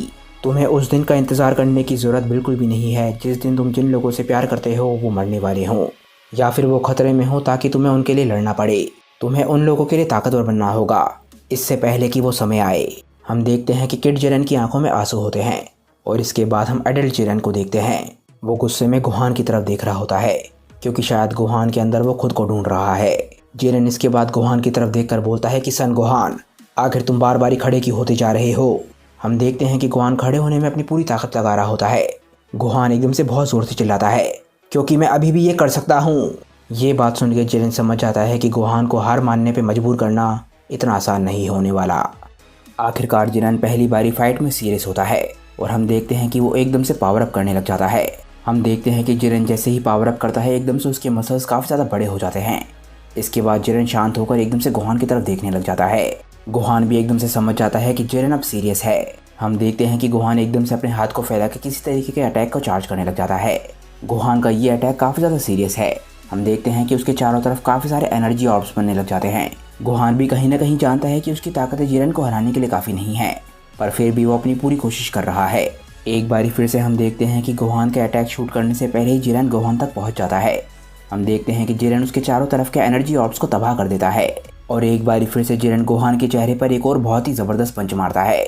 गोहान के इस फाइट में पूरी कोशिश करने के बावजूद भी जिरन गोहान को एक भी मौका नहीं दे रहा। जिरन शायद गोहान को उसकी ताकत की रियलिटी दिखाना चाहता है कि गोहान अभी भी बहुत ज़्यादा कमज़ोर है। जिरन का पंच पड़ते ही हम देखते हैं कि गोहान एकदम से घूमता घूमता पीछे की तरफ जाके गिरने लग जाता है और गोहान की आंखों को देख के लग रहा होता है कि अब वो अनकॉन्शियस है। अगले ही पल हमें जिरन एक बारी फिर से अपनी एनर्जी चार्ज करते हुए दिखता है और एक बारी फिर से वो गोहान के बराबर में पहुंच के उसके चेहरे पे एक और बहुत ही ज़बरदस्त पंच मारता है। इस पंच की वजह से हम देख सकते हैं कि गोहान के चेहरे की शेप भी बदल जाती है और उसके मुंह से फिर से खून निकलने लग जाता है और इस पंच की ताकत की वजह से गोहान ज़मीन से बहुत ज़ोर से टकराता है, जिसकी वजह से एक बहुत ही बड़ा एक्सप्लोजन होता है। धूल छटते ही हम देखते हैं कि गोहान ज़मीन पर पड़ा हुआ है और उसकी आंखें बिल्कुल अनकॉन्शियस लग रही हैं, पर इसके बावजूद भी गोहान की गर्दन इधर उधर हिल रही होती है। ऐसा लगता है कि गोहान अभी भी हार नहीं मानना चाहता। गोहान इस वक्त पूरी तरीके से अनकॉन्शियस है और ये सिर्फ उसकी विल पावर की वजह से हो रहा है। हम देखते हैं कि गोहान एकदम से बहुत तेज़ी से अपनी गर्दन को हिलाने लग जाता है। गोहान के शरीर में ताकत ना होने के बावजूद भी वो अपनी पूरी कोशिश कर रहा होता है कि वो किसी तरीके से खड़ा हो सके। वो अपने थके हुए शरीर से इतनी ज़्यादा ताकत लगा रहा है कि एकदम से उसके मुँह से फिर से खून निकलने लग जाता है। उसके शरीर में हर जगह से खून निकल रहा होता है और एकदम से वो बहुत ज़ोर से चिल्लाता है। गोहान का शरीर बहुत ही ज़बरदस्त ऑरा रिलीज़ कर रहा होता है और उस ऑरा के दूसरी तरफ हम देखते हैं कि जिरन गोहान को ही देख रहा है। जिरन इस पॉइंट तक समझ चुका है कि गोहान अपने फादर की तरह ही बिल्कुल भी हार नहीं मानने वाला। इसके बाद हम जिरन की आंखों को देखते हैं। जिरन अपनी आंखों से किसी तरीके का अटैक गोहान पे करता है और इसके बाद जिरन गोहान को किसी तरीके के ऑरा के अंदर कैद कर लेता है। इसके बाद हम देखते हैं कि गोहान की बॉडी एकदम से उठने लग जाती है और जिरन बहुत ही ज़बरदस्त स्पीड के साथ गोहान की तरफ बढ़ता है। गोहान का शरीर ऑलरेडी बहुत ज़्यादा घायल है और अब जिरन की शील्ड में कैद होने के बाद हम देखते हैं कि गोहान अपने आप को बचाने के लिए कुछ भी नहीं कर सकता। एक ही पल में हम देखते हैं कि जिरन गोहान के शरीर पे पंचेस की बरसात कर देता है। गोहान डिफेंसलेस होने की वजह से अपने आप को बचाने के लिए कुछ भी नहीं कर सकता। उसके शरीर के हर हिस्से पर बहुत ही ज़बरदस्त तरीके से पंचेस पड़ रहे होते हैं और जिरन अपना अटैक करने के बाद गोहान की दूसरी तरफ बहुत ही शांति से निकल जाता है। गोहान इसके बाद बिल्कुल अनकॉन्शियस दिखने लग जाता है। एकदम से जिरन गोहान के पीछे खड़ा होकर बोलता है कि जाग जाओ। हम देखते हैं कि जिरन का बोलना बेकार नहीं जाता और एकदम से गोहान की आंखों में फिर से लाइफ दिखने लग जाती है। इससे पहले कि गोहान कुछ कर पाता हम देखते हैं कि जिरन गोहान की कमर पे बहुत ही ज़बरदस्त किक मारता है। गोहान का पूरा शरीर इस वक्त खून से भरा हुआ है और उसके मुंह से भी खून निकलने लग जाता है। गोहान ज़मीन पर गिरता हुआ एकदम से जिरन को देखता है और उसकी आंखें बंद होने वाली होती हैं। जिरन इसके बाद गोहान से बोलता है कि गोहान, जिस दिन तुम्हारे सामने हमारा अपोजिंग गॉड ऑफ डिस्ट्रक्शन खड़ा होगा और वो तुम्हें और तुम्हारे दोस्तों को मारने की कोशिश कर रहा होगा, उस दिन तुम्हें क्या लगता है तुम्हारी ये फालतू की स्पीच तुम्हें बचा लेगी? गोहान इसके बाद उठने की कोशिश करने लग जाता है। वो अभी भी खून की उल्टियाँ कर रहा है और उसके शरीर में भी इतनी ताकत नहीं रह गई है कि वो ज़्यादा हिल पाए। पर जैसे ही गोहान उठने की कोशिश कर रहा होता है एकदम से वो कुछ नोटिस करता है। हम देखते हैं कि एक एलियन जनरल कसीरल और डिस्पो की तरफ बढ़ने लग जाता है। गोहान इस चीज़ को नोटिस करता है और वो समझ जाता है कि ये उसकी ही गलती है। हम देखते हैं कि काफ़ी सारे और एलियंस जनरल कसीरल और डिस्पो पे अटैक कर रहे हैं। उनमें से एक बोलता है कि उस बेवकूफ़ ने हमारे को जिंदा छोड़ दिया।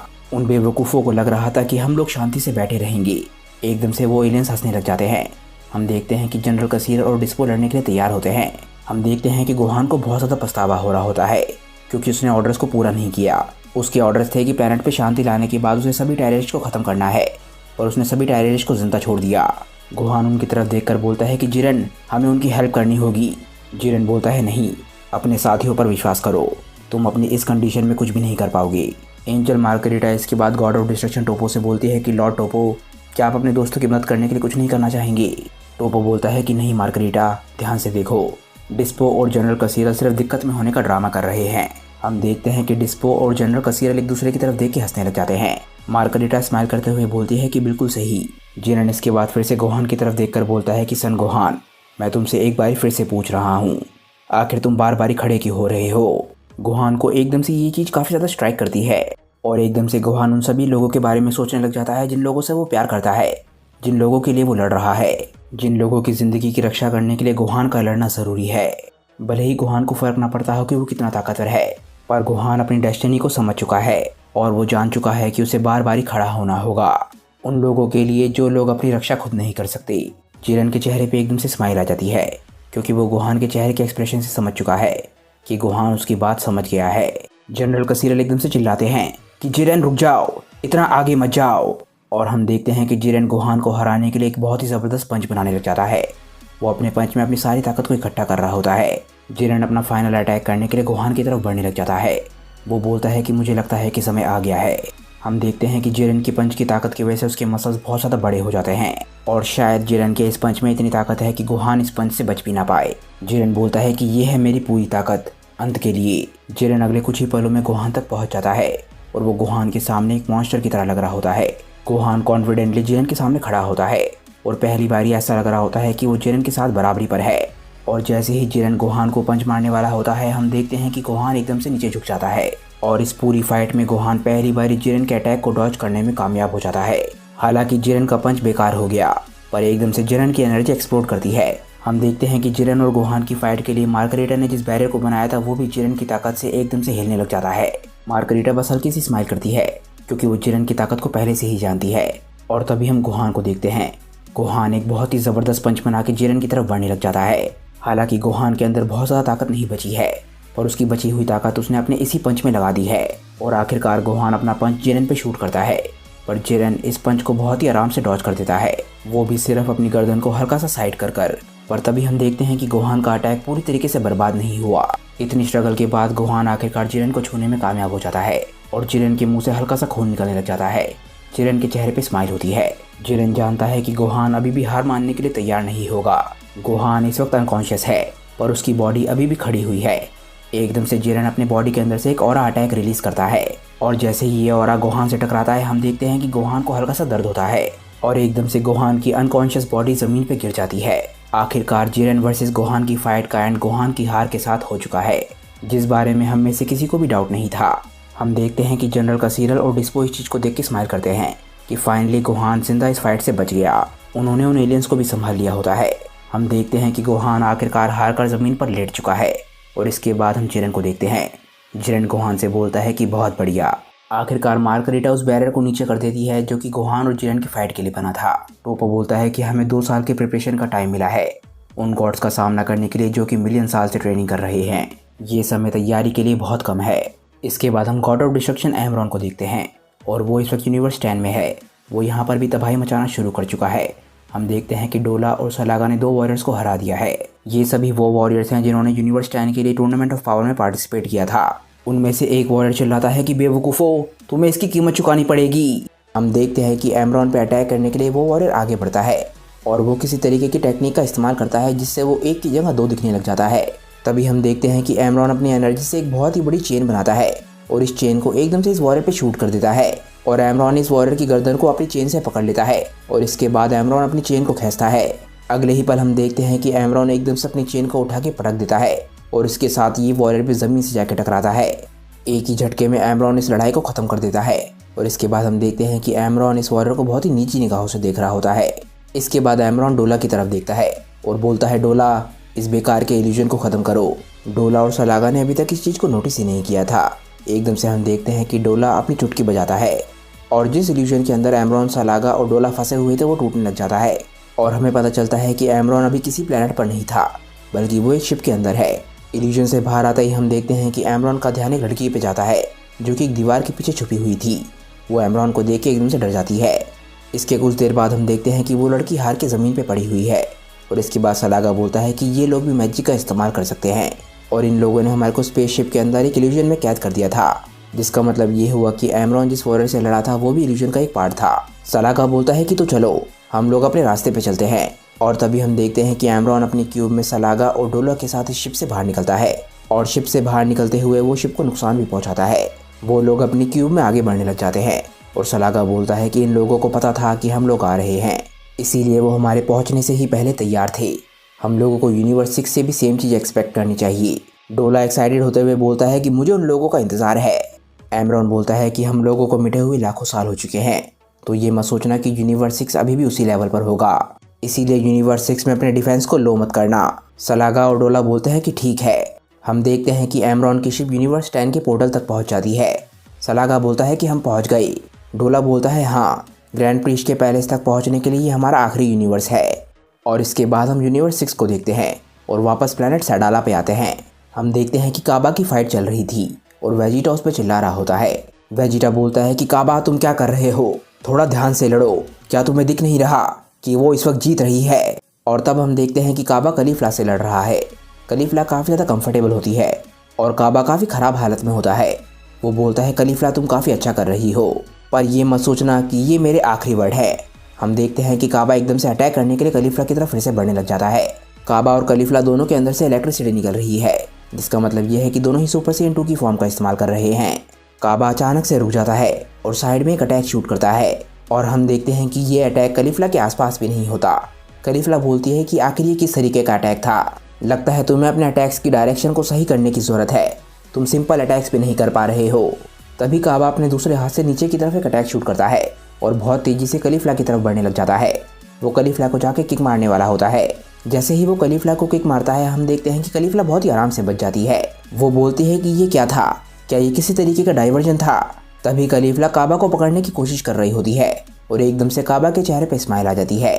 हम देखते हैं कि काबा का पहला अटैक कलीफला के पीछे तक पहुंच चुका होता है और तभी पता चलता है कि काबा असल में कलीफला को किक मार ही नहीं रहा था, वो खुद को उस अटैक की तरफ ले जा रहा था ताकि वो उसका सहारा ले सके। कलीफला भी पीछे मुड़ के इस चीज़ को नोटिस कर लेती है, पर तब तक बहुत देरी हो जाती है और हम देखते हैं कि काबा अपने घुटने को कलीफला के चेहरे पे बहुत ही ज़बरदस्त तरीके से मारता है। ये अटैक इतना ज़बरदस्त और इतना तेज़ था कि कलीफला का चेहरा भी नहीं दिख रहा होता और उसके चेहरे से खून निकलने लग जाता है। कलीफला एकदम से पीछे जाके गिरने लग जाती है, उसके मुंह से लगातार खून निकल रहा था।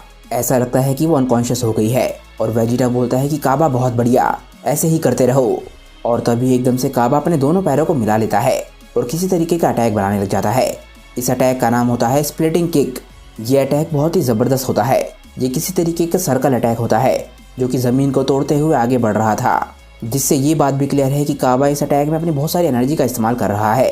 हम देखते हैं कि ये अटैक बहुत तेज़ी से कलीफला की तरफ बढ़ने लग जाता है।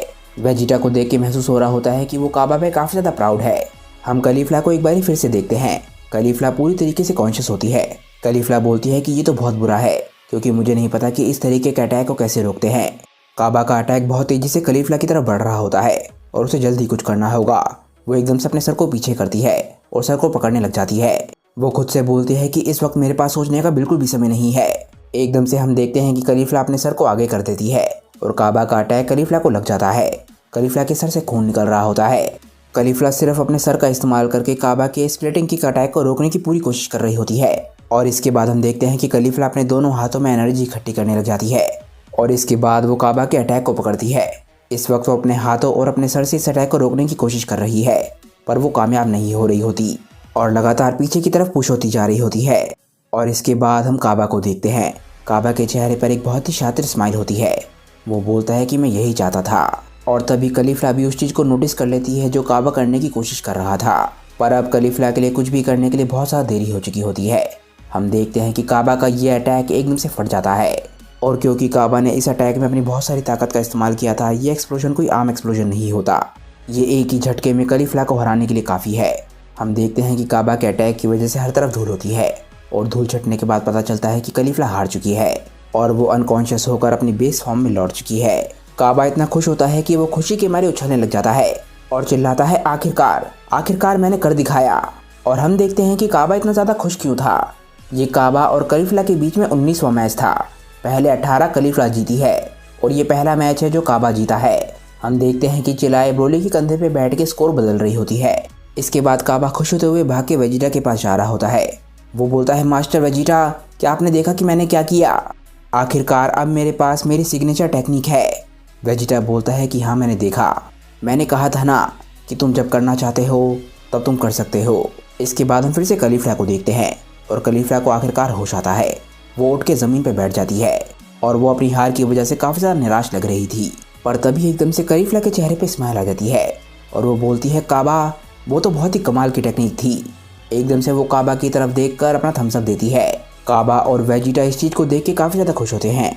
वेजिटा इसके बाद काबा, कलीफला और बाकी सभी लोगों से बोलता है कि तुम लोगों ने अपनी इंडिविजुअल ट्रेनिंग में काफ़ी ज़्यादा प्रोग्रेस दिखाई है, पर अब समय आ गया है कि हम लोग अपनी ट्रेनिंग को नेक्स्ट लेवल पर लेकर चले।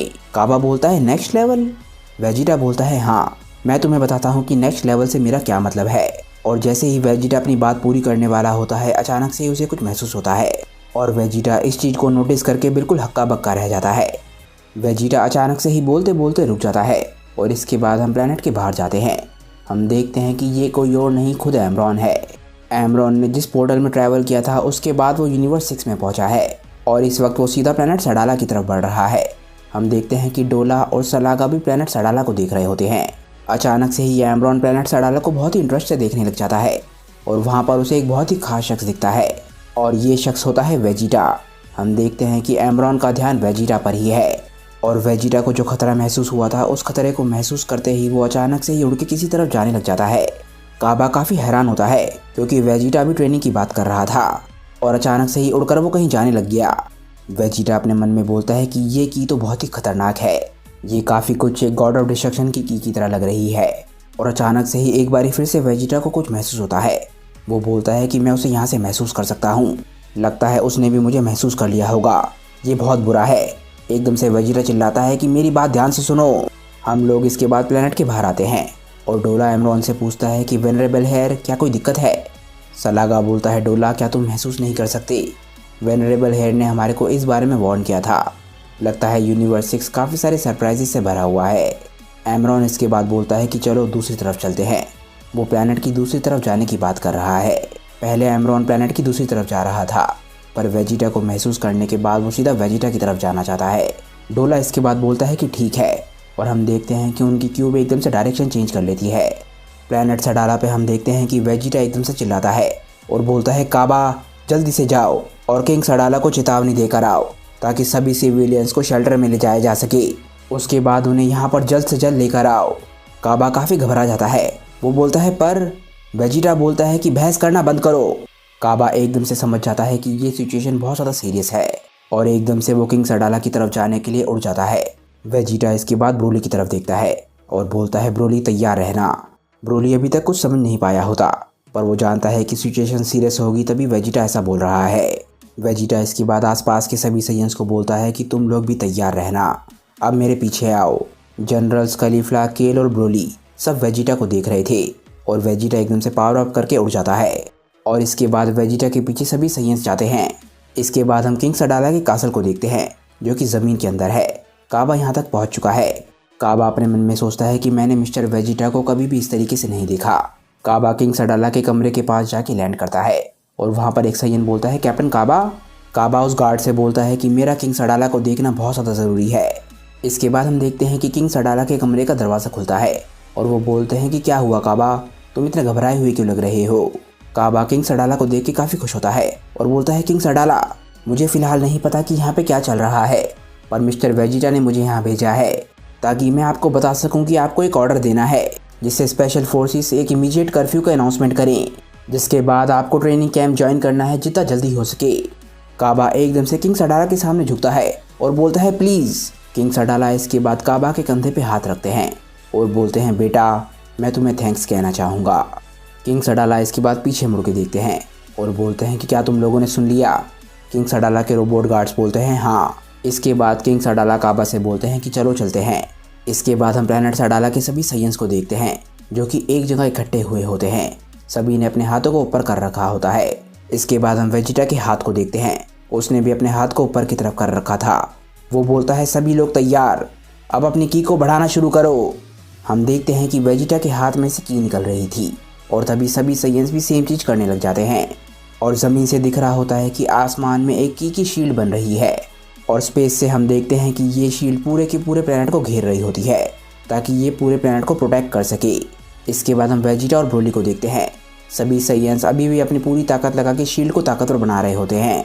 तभी हम देखते हैं कि किंग सडाला काबा और अपने गार्ड्स के साथ वेजिटा तक पहुंच जाते हैं। किंग सडाला बोलते हैं वेजिटा, लगता है ये खतरनाक वॉर हमारे एक्सपेक्टेशन से पहले ही शुरू हो गई। वेजिटा बोलता है कि फ़िलहाल मुझे आइडिया नहीं है कि ये वॉर ही स्टार्ट हो रही है या फिर कुछ और, पर चाहे जो भी हो ये बात तो क्लियर है कि ये लोग यहाँ पर हमसे सिर्फ हाई कहने नहीं आए हैं। किंग सडाला बोलते हैं कि वेजिटा तुम जाओ और बाकी लोगों को ज्वाइन करो। मैं जानता हूँ कि तुम लोगों की हेल्प करके उन्हें मोटिवेट कर सकते हो, मुझे तुम पर विश्वास है। किंग सडाला इसके बाद वेजिटा की तरफ देखकर बोलते हैं कि वेजिटा तुम मुझ पर विश्वास कर सकते हो।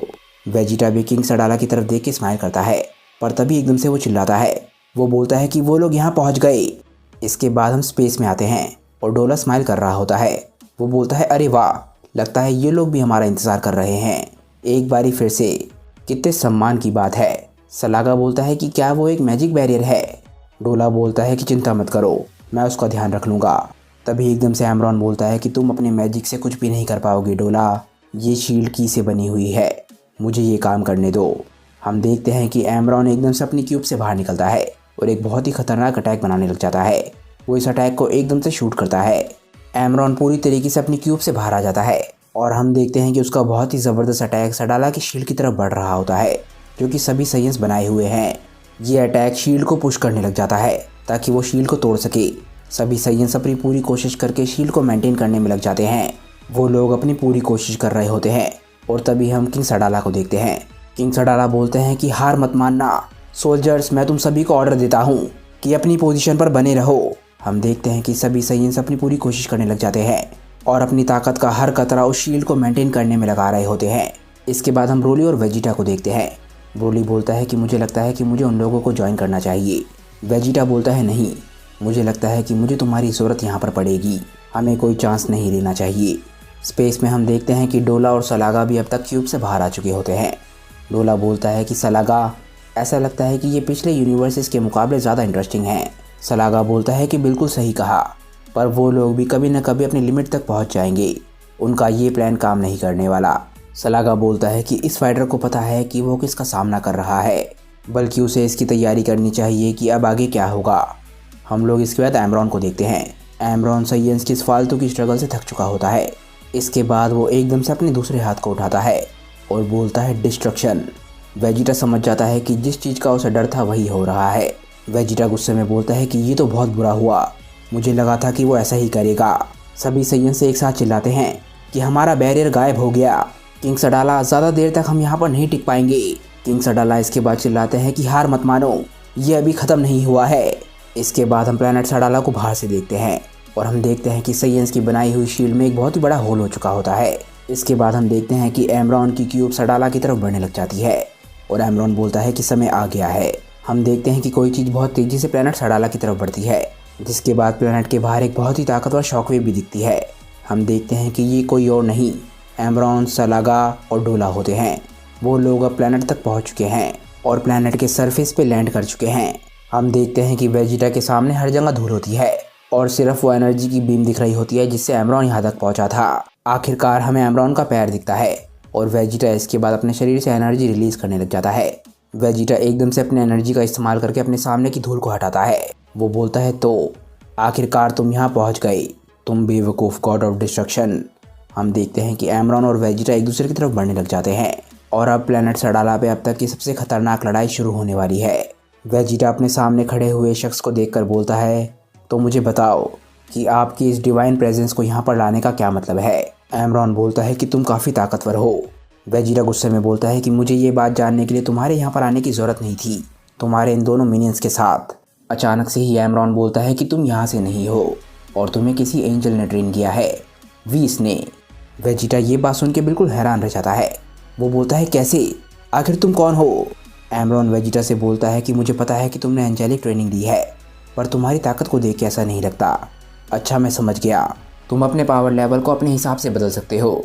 ब्रोली बोलता है कि वो तुम्हारी बातों को पूरी तरीके से इग्नोर कर रहा है। वेजिटा बोलता है, थैंक्स, मैं देख सकता हूँ। इसके बाद एमरॉन वेजिटा को घूरता है और बोलता है, सैयन, तुम एक सैयन हो, इस प्लैनेट पर रह रहे ज़्यादातर बाकी लोगों की तरह। तुम्हारा एवरेज पावर लेवल भी काफ़ी अच्छा है, जो कि बहुत रेयर है। वेजिटा को इसके बाद गुस्सा आने लग जाता है। वो बोलता है, मून फेस, तुम मुझे अब गुस्सा दिला रहे हो। अगर तुम मेरे सवालों का जवाब देना शुरू नहीं करोगे तो मैं तुम्हारे को फिर से उसी डीप स्पेस में भेज दूंगा जहाँ से तुम आए हो, वो भी अभी के अभी। एमरॉन को ये सब कुछ सुन के बहुत ज़्यादा गुस्सा आने लग जाता है। वो बोलता है कि ऐसी चीज़ें मत बोलो जिनका तुम्हें पछतावा हो वेजिटा। वेजिटा काफ़ी हैरान होता है कि इस शख्स को उसका नाम कैसे पता है और अचानक से ही वेजिटा के साथ कुछ होता है। अचानक से ही एक की से बनी हुई चेन उसके पैरों पे आके लिपट जाती है और हम देखते हैं कि ये एमरॉन ने फेंकी होती है। एकदम से एमरॉन अपनी की से बनी हुई चेन को खींचकर इधर उधर हिलाने लग जाता है और वेजिटा उसकी तरफ खींचने लग जाता है। इसके बाद एमरॉन इस चेन को अपनी तरफ खींचता है और वेजिटा एमरॉन के पास पहुंच जाता है। एमरॉन वेजिटा के पेट में बहुत ही ज़बरदस्त पंच मारता है और हम देख सकते हैं कि वेजिटा को इससे बहुत दर्द होता है। एमरॉन अपनी चेन को भी वेजिटा के पैरों से निकाल लेता है और तभी हम देखते हैं कि वेजिटा के मुंह से बहुत ज़बरदस्त तरीके से खून निकल रहा है। वेजिटा इसके बाद आसमान की तरफ उड़ने लग जाता है और हम देखते हैं कि एमरॉन वेजिटा के पीछे जाता है। ब्रोली, जो कि वेजिटा का साथ देने के लिए वेजिटा के साथ था, अचानक से ही वो वेजिटा को बचाने के लिए वेजिटा के पीछे जाता है। वो जानता है कि वेजिटा को फिलहाल उसकी ज़रूरत है। तभी हम देखते हैं कि डोला और सलागा दोनों अचानक से ही ब्रोली के सामने आ जाते हैं और वो बोलते हैं कि तुम अभी कहीं नहीं जा रहे हो। ब्रोली उनके सामने पहुंचकर एकदम से रुकता है और एकदम से पावर अप करने लग जाता है। वो इन दोनों को जल्द से जल्द हरा के वेजिटा तक जाना चाहता है। डोला और सलागा दोनों ही ब्रोली के सडन पावर अप से काफ़ी हैरान होते हैं। दूसरी तरफ एमरॉन वेजिटा की तरफ बढ़ रहा होता है और उसके हाथ में एक बहुत ही ज़्यादा शार्प चीज़ होती है। तभी हम देखते हैं कि वेजिटा एमरॉन को उसकी तरफ बढ़ते हुए देख लेता है और एकदम से सीधा सुपर सैयन ब्लू में चला जाता है। इसके बाद हम देखते हैं कि एमरॉन वेजिटा को पंच मारता है, पर वेजिटा वक्त रहते अपने आप को बचा लेता है और इसके बाद वो एमरॉन का हाथ पकड़ के उसे ज़मीन की तरफ फेंक देता है। वेजिटा इसके बाद एकदम से गुस्से में आके काफ़ी सारे की ब्लास्ट एमरॉन पे शूट करने लग जाता है। वेजिटा जानता है कि ये opponent God of destruction level का है, इसका मतलब ये बहुत खतरनाक है, इसीलिए वो इस शख्स को जल्द से जल्द खत्म करना चाहता है। हम देखते हैं कि वेजिटा के ब्लास्ट एमरॉन तक पहुंचते हैं, पर एकदम से हम देखते हैं कि एमरॉन अपनी की से बनी हुई चेन को लगातार घुमाने लग जाता है और वेजिटा के सारे अटैक्स बेकार हो जाते हैं। वेजिटा जैसे ही इस चीज़ को नोटिस करता है वो बोलता है कि उसकी की से बनी हुई चेन मेरे सारे की ब्लास्ट को बेकार कर रही है। वेजिटा इसके बाद एमरॉन पर अटैक करने के लिए एक बार फिर से बढ़ने ही वाला होता है, पर अचानक से ही एमरॉन उसके सामने आ जाता है। एमरॉन चारों तरफ से वेजिटा पर अटैक करने लग जाता है और वेजिटा एक एक करके सारे अटैक्स को रोक लेता है। वेजिटा बहुत ज़्यादा गुस्से में था। वो एकदम से एमरॉन की मास्क को पकड़ लेता है और उसे खींचने लग जाता है। वेजिटा बहुत ज़्यादा गुस्से में लग रहा था, इतने गुस्से में जितना गुस्से में आज तक हमने उसे नहीं देखा। इसके बाद वेजिटा एमरॉन से सवाल पूछता है। वो बोलता है कि मैं तुमसे ये आखिरी बारी पूछ रहा हूँ। दूसरी तरफ हम देखते हैं कि ब्रोली भी बहुत ज़्यादा गुस्से में होता है और उसने एक बहुत ही ज़बरदस्त पंच बनाया होता है ताकि वो सलागा और डोला को हरा सके। पर तभी हम देखते हैं कि डोला अपने मैजिक का इस्तेमाल करता है और एकदम से एक चुटकी बजाता है। हम देखते हैं कि डोला हंस रहा होता है और उसके चेहरे के सामने अचानक से ही कोई डार्क एनर्जी आ जाती है। वेजिटा एमरॉन के चेहरे के मास्क को पकड़ के खींचने लग जाता है और बोलता है कि मुझे बताओ कि आखिर तुम कौन हो। और इसके बाद हम देखते हैं कि डोला ने आखिरकार क्या किया है। डोला ने ब्रोली के पंच से खुद को बचाने के लिए अपने सामने एक पोर्टल क्रिएट कर लिया था और ब्रोली का हाथ उस पोर्टल के अंदर चला जाता है। डोला का बाल भी बाका नहीं होता। और इसके बाद हम देखते हैं कि ब्रोली का पंच एकदम से वेजिटा के चेहरे पे जाके लगता है और वेजिटा के मुंह से बहुत ज़बरदस्त तरीके से खून निकल जाता है। ये पंच अचानक से ही वेजिटा को लगने की वजह से वेजिटा बिल्कुल हैरान रह जाता है। ब्रोली का ये पंच इतना ज़बरदस्त था कि हम देखते हैं कि वेजिटा के मुंह से खून निकलने लग जाता है और वेजिटा के हाथ से एमरॉन का मास्क भी छूट जाता है। ब्रोली इसके बाद बोलता है कि ये क्या था। एमरॉन एकदम से वेजिटा से दूर हो जाता है।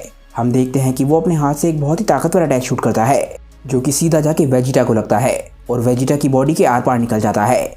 ऐसा लगता है कि इस अटैक ने वेजिटा की बॉडी को चीर दिया, क्योंकि वेजिटा भी इस अटैक की वजह से काफ़ी ज़्यादा घायल लगने लग जाता है। पर तभी हम देखते हैं कि एमरॉन का अटैक फिर से वापस लौटता है। तभी ब्रोली बहुत ज़ोर से चिल्लाता है। वो बोलता है कि तुम अभी के अभी वेजिटा को अपनी टेक्निक से बाहर निकालो। तभी एमरॉन ब्रोली से बात करने लग जाता है, ऐसे जैसे वो ब्रोली को पहले से जानता हो। वो बोलता है, ब्रोली काफ़ी सरप्राइजिंग है, तुम्हारा पास्ट कोई आम पास्ट नहीं है।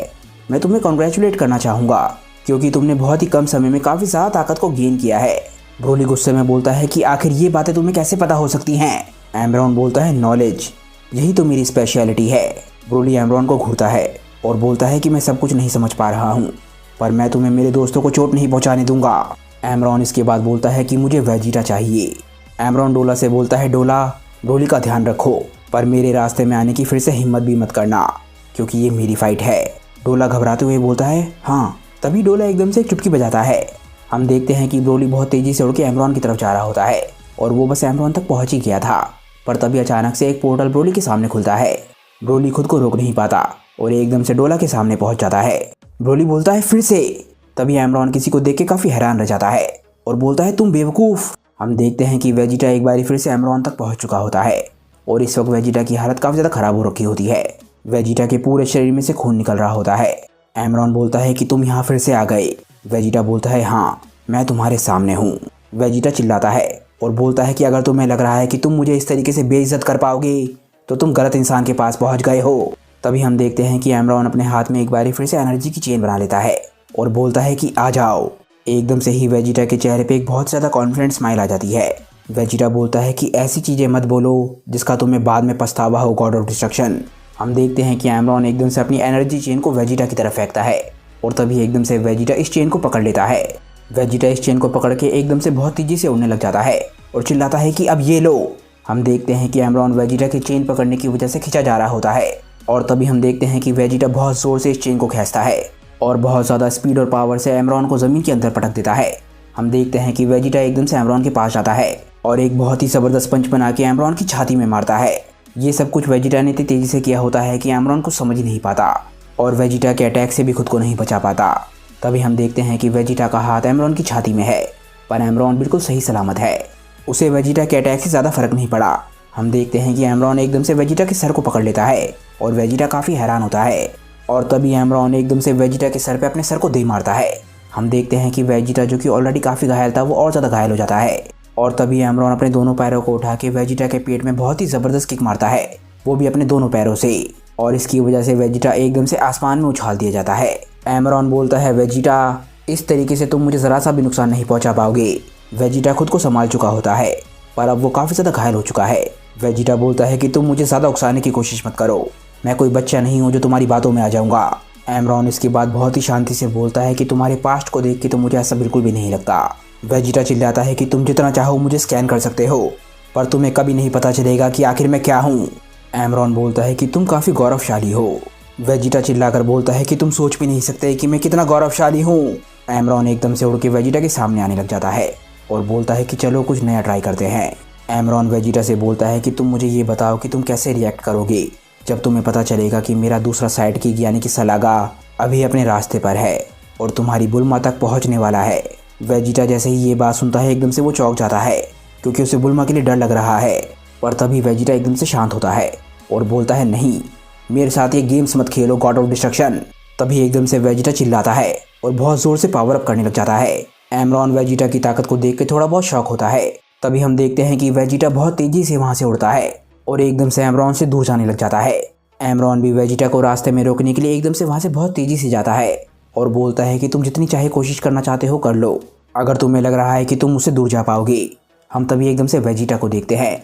वेजिटा एकदम से रुकता है और बोलता है चुप हो जाओ। एमरॉन एकदम से वेजिटा के सामने आ जाता है ताकि वो वेजिटा को रास्ते में रोक सके, पर हम देखते हैं कि वेजिटा को इसकी वजह से बहुत ज़्यादा गुस्सा आने लग जाता है। उसके मसल्स बहुत ज़्यादा बड़े होने लग जाते हैं।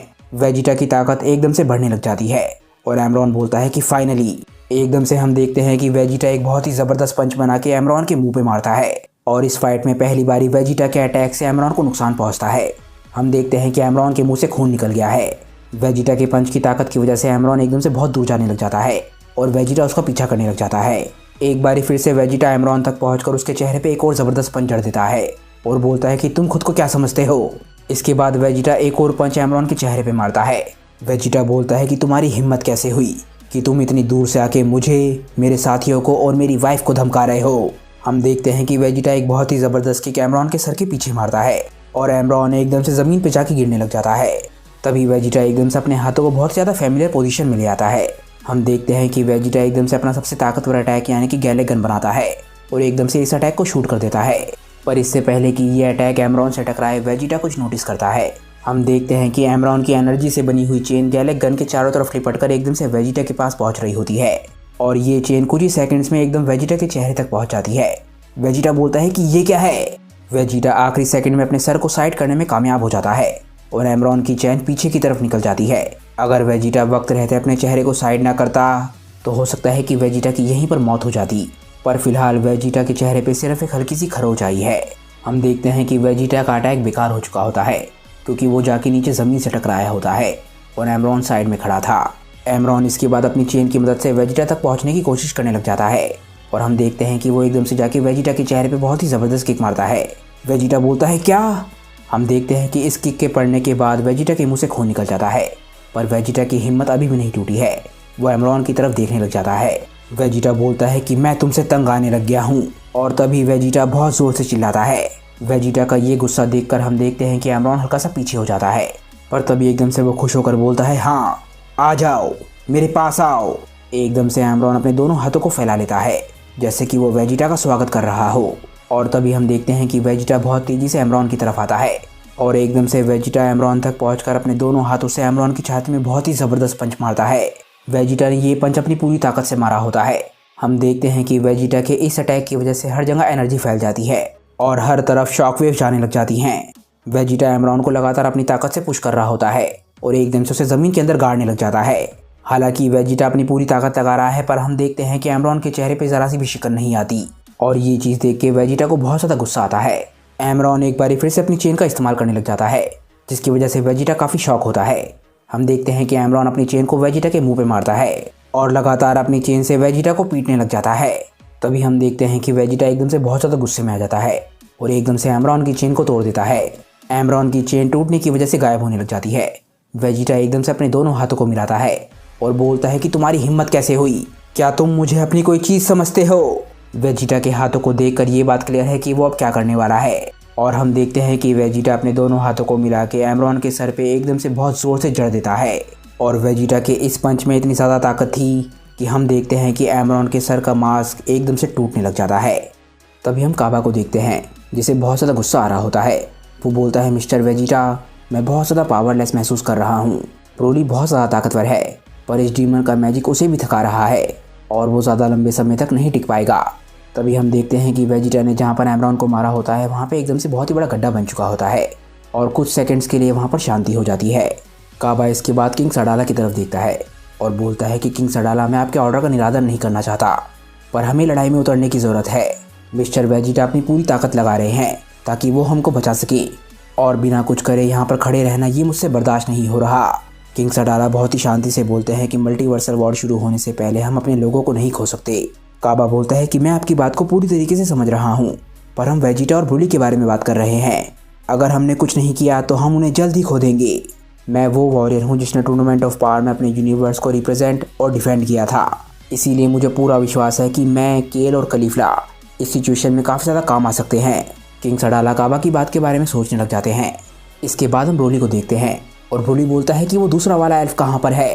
डोला बहुत ही ईवल तरीके से हंस रहा होता है और बोलता है कि तुम्हें जल्द ही पता चल जाएगा। ये सुनते ही ब्रोली काफ़ी ज़्यादा इरिटेट हो जाता है और एकदम से अपनी सुपर सेन की फॉर्म में चला जाता है। वो बोलता है कि आखिर तुम क्या प्लान कर रहे हो। ब्रोली की ताकत को समझते ही हम देखते हैं कि डोला काफ़ी ज़्यादा डर जाता है और एकदम से ब्रोली डोला की तरफ बढ़ता है। एकदम से जाके वो डोला के पैर को पकड़ लेता है और इसके बाद वो डोला को पैर से पकड़ के खींचने लग जाता है। तभी हम देखते हैं कि ब्रोली बहुत तेज़ी से एकदम से ज़मीन पर आता है और एकदम से डोला की बॉडी को ज़मीन पर पटक देता है।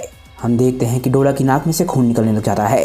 डोला इसके बाद अपनी चारों तरफ एक प्रोटेक्टिव शील्ड बना लेता है, पर ब्रोली अभी भी नहीं रुकता। ब्रोली शील्ड के साथ ही डोला को उठा लेता है और डोला काफ़ी चौंक जाता है। इसके बाद ब्रोली एकदम से डोला को बहुत तेज़ी से फेंकता है और अपने मुंह में एक बहुत ही ताकतवर अटैक बनाने लग जाता है, यानी कि ब्रोली की फेमस माउथ बीम। ब्रोली इसके बाद अपने अटैक को डोला पर शूट कर देता है और हम देखते हैं कि काफ़ी बड़ा धमाका हुआ होता है, जिसकी वजह से हर तरफ धूल फैल जाती है। दूसरी तरफ वेजिटा ने अभी अभी एमरॉन पर अटैक किया था और इसके बाद वो आसमान की तरफ उड़ रहा होता है, पर वो समझ चुका होता है कि उसके अटैक का एमरॉन पर ज़्यादा फर्क नहीं पड़ा। वेजिटा बहुत ही गुस्से में नीचे की तरफ किसी को देख रहा होता है और तभी हम देखते हैं कि वेजिटा किसे देख रहा है। धूल छटते ही हम देखते हैं कि वहाँ पर एमरॉन अभी भी खड़ा है और वो वेजिटा को देख रहा है। वेजिटा के अटैक से एमरॉन के मास्क में हल्का सा डेंट आया है और कुछ क्रैक्स पड़ गए हैं, पर एमरॉन अभी भी सही सलामत है। तभी एमरॉन पागलों की तरह हंसने लग जाता है, जैसे कि वो जो चाह रहा था उसे वो मिल गया हो। वेजिटा काफ़ी हैरान होता है। वो बोलता है, क्या तुम ये सब कुछ एंजॉय कर रहे हो? आखिर तुम हो कौन? एमरॉन इसके बाद अपने मास्क को ठीक करने लग जाता है और हम देखते हैं कि एमरॉन अपने गॉड ऑफ डिस्ट्रक्शन के बारे में सोच रहा है। इसके बाद एमरॉन बोलना शुरू करता है। वो बोलता है कि तुम मुझे एमरॉन बुला सकते हो और मैं यूनिवर्स 14 के गॉड ऑफ डिस्ट्रक्शन की जगह पर यहाँ पर आया हूँ। वेजिटा बोलता है कि तो क्या इससे तुम्हें यहाँ पर आके हमसे लड़ने का हक मिल जाता है?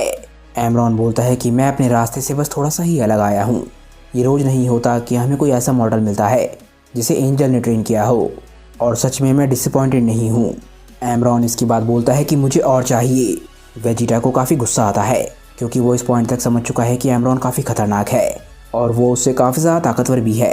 तभी हम देखते हैं कि वेजिटा एकदम से अपने दोनों हाथों को एक साथ मारता है और काफ़ी सारी एनर्जी निकलती है। ये रोशनी इतनी ज़्यादा तेज़ हो जाती है कि एमरॉन को भी अपनी आंखें ढकनी पड़ती हैं। तभी हम देखते हैं कि वेजिटा एकदम से वहाँ से गायब हो गया। ये एक तरीके से वेजिटा की सोलर फ्लेयर टेक्निक थी। वेजिटा इसके बाद दूर उड़ के जाने लग जाता है। हम देखते हैं कि वो केल, कलीफला और काबा के पास आया है। वेजिटा बोलता है, केल, काबा, कलीफला, जल्दी से जाओ और मेरे लिए उस दूसरे शख्स को ढूंढ के लाओ जो यहाँ से निकल गया है। वो बुल्मा को ढूंढ रहा है। तुम्हें जो करना पड़े वो करो, पर बुल्मा तक पहले पहुँचो और उसे प्रोटेक्ट करो। एमरॉन मुझे बहुत ज़्यादा दूर नहीं जाने देगा, इसलिए मुझे बस तुम लोगों पर विश्वास है। काबा समझ जाता है कि वेजिटा क्या बोलने की कोशिश कर रहा है। हम देखते हैं कि केल, काबा और कलीफला तीनों बुल्मा को ढूंढने के लिए निकल जाते हैं। वेजिटा इसके बाद किंग सडाला से बोलता है कि हो सकता है कि तुम्हें भी इस फाइट में पार्ट लेना पड़े। किंग सडाला बोलते हैं कि चिंता मत करो, मैं अपने लोगों के लिए अपनी जान भी दे दूंगा। वेजिटा बोलता है कि इससे ज़्यादा मैं तुमसे क्या मांग सकता हूँ। तभी वेजिटा दूसरी तरफ चल रही फाइट को देखने लग जाता है, यानी कि डोला वर्सेस ब्रोली। वो बोलता है कि ये क्या? हम देखते हैं कि डोला की हालत ख़राब हो रखी होती है। उसकी एक आँख बंद होती है और दांत टूटे हुए होते हैं। हम देखते हैं कि ब्रोली की हालत बहुत हद तक ठीक है, पर ब्रोली के साथ ज़रूर कुछ अजीब सा हो रहा है। ब्रोली के चारों तरफ एक अजीब सी एनर्जी है और ये जो कुछ भी है ये डोला की वजह से है। डोला ने ब्रोली पे किसी तरीके के मैजिक का इस्तेमाल किया होता है। एडमिरल फिनेल इस चीज़ को देख रही होती है। वो बोलती है कि आखिर ऐसा कैसे हो सकता है। डोला बोलता है कि इस बड़े आदमी से छुटकारा पाने के लिए मुझे इसे सुलाना पड़ा। इस वक्त मेरी हालत देखो। नहीं नहीं नहीं, मैं ठीक नहीं हूँ, मैं ठीक नहीं हूँ। डोला ब्रोली को सुलाने के बाद अजीब सी हरकतें करने लग जाता है, जैसे कि वो कोई बच्चा हो। तभी हम देखते हैं कि किंग सडाला और बाकी सभी एडमिरल से लड़ने का फैसला करते हैं। वो बोलते हैं कि ये क्या, तुम्हारी हिम्मत कैसे हुई? अब ये हम पर है कि हम यहाँ से आगे लड़ें। डोला एडमिरल्स और किंग सडाला की बात नहीं सुनता। एकदम से वो बहुत ही अजीब तरीके से हंसने लग जाता है, जैसे उसे कोई मौका मिल गया हो। एकदम से वो एक बहुत ही ज़बरदस्त पंच बनाता है और एकदम से ये पंच ब्रोली के चेहरे पे दे मारता है। हम देखते हैं कि ब्रोली इस वक्त सो रहा है और पूरी तरीके से अनकॉन्शियस है और पंच लगने की वजह से उसके मुंह से खून निकलने लग जाता है। डोला ब्रोली को पीटने के बाद बहुत ज़्यादा खुश होने लग जाता है, जैसे कि आखिरकार उसने अपना बदला ले लिया हो। डोला इसके बाद पागलों की तरह हंस रहा होता है और लगातार ब्रोली को पीटने लग जाता है। वो लगातार ब्रोली को लाते और घुसे मार रहा होता है और ब्रोली की ये नींद मैजिक की वजह से है, इसीलिए ब्रोली उठ भी नहीं पा रहा होता। एडमिरल फिनेल को विश्वास नहीं हो रहा होता कि वो क्या देख रही है। डोला बिल्कुल भी एक ऑनरेबल वॉरियर की तरह नहीं लड़ रहा होता। तभी एकदम से एडमिरल लिरिक बोलते हैं कि किस तरीके का आदमी एक ऐसे वॉरियर पे अटैक करता है जो कि खुद को डिफेंड भी नहीं कर पा रहा। कैसा रहेगा अगर तुम यहाँ पर आ जाओ और ऐसे लोगों से लड़ो जो अभी भी जाग रहे हैं। डोला एडमिरल लिरिक की बात सुनता है पर उनकी बात को पूरी तरीके से इग्नोर कर देता है। डोला कोई वॉरियर नहीं है, इसलिए वो वॉरियर कोड को भी नहीं मानता। उसे सिर्फ अपनी फाइट में जीतने से मतलब है। ये बात किंग सडाला भी समझ जाते हैं और उन्हें बहुत ज़्यादा गुस्सा आने लग जाता है। तभी हम देखते हैं कि किंग सडाला एकदम से पावर अप करते हैं और एडमिरल फिनेल एकदम से सुपर सीएन में ट्रांसफॉर्म हो जाती हैं ताकि वो ब्रोली को बचाने के लिए डोला का सामना कर सकें। डोला बोलता है, एक्सक्यूज़ मी, क्या तुम मुझे 10 मिनट आराम नहीं करने दे सकते? उसके बाद हम देखते हैं तभी एकदम से किंग सडाला कुछ नोटिस करते हैं और वो बहुत ज़्यादा चौंक जाते हैं। डोला इसके बाद कंटिन्यू करता है, क्योंकि अगर तुम ऐसा नहीं करोगे तो मैं तुम्हें भी सुला दूंगा और फिर तुम भी इस मसल वाले आदमी की तरह ढह जाओगे। क्या तुम यही चाहते हो? अचानक से ही डोला चौंकता है क्योंकि उसे कुछ महसूस होता है और इसके बाद वो डरते डरते अपने पीछे देखने लग जाता है और डोला अपने पीछे जो देखता है उसे अपनी आंखों पर विश्वास नहीं होता। हम देखते हैं कि डोला के पीछे ब्रोली खड़ा है। ब्रोली अभी भी पूरी तरीके से कॉन्शियस नहीं है, पर ब्रोली के सैयन इंस्टिंक्ट और रोज़ारो इंस्टिंक्ट की वजह से वो जाग गया है ताकि वो अपने आप को डिफेंड कर सके। और ब्रोली उस शख्स को देख रहा होता है जिसने सोते हुए उस पर हमला किया था। डोला बोलता है, ये क्या? वो तो अभी भी सो रहा है। एकदम से ब्रोली अपने हाथ को डोला के सामने ले जाता है। डोला घबराते हुए बोलता है, नहीं, ये शख्स आम नहीं है, मुझे इससे दूर जाना होगा, जितनी जल्दी हो सके उतनी जल्दी। हम देखते हैं कि ब्रोली डोला को पकड़ने की कोशिश करता है पर डोला किसी तरीके से वहाँ से बच के निकल जाता है। डोला वहाँ से जाते हुए बोलता है कि फ़िलहाल मैं सलागा के पास चला जाता हूँ, हम इन लोगों से बाद में डील कर सकते हैं। अगर मैं इससे अकेला लड़ूंगा तो मेरी मौत पक्की है। अचानक से ही वहाँ से जाते जाते डोला रुक जाता है। वो बोलता है कि मैं यहाँ से हिल नहीं पा रहा, आखिर इस गोरिल्ला ने मेरे साथ क्या किया है? तभी हम ब्रोली को देखते हैं। ब्रोली किसी तरीके की टेक्निक का इस्तेमाल कर रहा है और इस टेक्निक का इस्तेमाल पहले गोकू भी कर चुका है। इस टेक्निक का नाम है गॉड बाइंडिंग। ब्रोली अपनी डिवाइन सैयन ताकतों का इस्तेमाल करके डोला को रोक रहा है। तभी एकदम से ब्रोली चिल्लाता है और एकदम से सुपर सैयन में ट्रांसफॉर्म हो जाता है। ये देख के डोला बहुत सारा डर जाता है। हम देखते हैं कि एमरॉन एकदम से टेलीपैथी का इस्तेमाल करके डोला से कांटेक्ट करता है। एमरॉन बोलता है कि आखिर तुम खेल क्यों रहे हो डोला? डोला बोलता है, मुझे माफ़ करना, ये ग्रीन कपड़ों वाला शख्स ये सभी से अलग है, इसके खिलाफ लड़ते हुए मेरे आइडियाज़ ख़त्म होते जा रहे हैं। तभी एकदम से एमरॉन ब्रोली का नाम लेता है। एमरॉन ब्रोली की मेमोरीज को स्कैन करने लग जाता है ताकि वो ब्रोली के बारे में सब कुछ जान सके। और इसके बाद वो एकदम से डोला से बोलता है। वो बोलता है कि मेरी बात ध्यान से सुनो। हम देखते हैं कि ब्रोली एकदम से डोला की तरफ अटैक करने के लिए बढ़ रहा होता है और एकदम से डोला के चेहरे पे स्माइल आ जाती है। डोला बोलता है कि जैसे ही वो मुझ पर अटैक करने के लिए आगे बढ़ना शुरू हुआ, एकदम से उसकी ग्रिप हल्की पड़ गई, जैसा कि वेनरेबल हेयर ने प्रिडिक्ट किया था। तभी एकदम से डोला अपनी पोर्टल वाली टेक्निक का इस्तेमाल करने लग जाता है और एकदम से अपना एक हाथ पोर्टल के अंदर डालता है। जैसे ही डोला का हाथ बाहर आता है, हम देखते हैं कि ब्रोली चौंक के जाग जाता है। ब्रोली को अपनी आंखों पर विश्वास नहीं हो रहा होता क्योंकि डोला ने उसके सामने जो किया है वो सोच भी नहीं सकता था। डोला के चेहरे पे स्माइल होती है क्योंकि फाइनली वो ब्रोली को चोट पहुंचा सकता है। तभी हम देखते हैं कि डोला ने आखिरकार क्या किया था। डोला ने एक नहीं बल्कि 2 पोर्टल्स का इस्तेमाल किया था। एक पोर्टल के अंदर से चिलाई और दूसरे पोर्टल के अंदर से लीमो बाहर आता है। डोला ने दोनों की ही गर्दन को पकड़ रखा होता है। ब्रोली चिल्लाता है, चिलाई, लीमो। ब्रोली डोला से बोलता है, नहीं, उनके साथ कुछ भी मत करना, तुम जो कहोगे मैं वो करने के लिए तैयार हूँ। डोला पागलों की तरह हंसने लग जाता है और बोलता है कि क्या तुम मजाक कर रहे हो?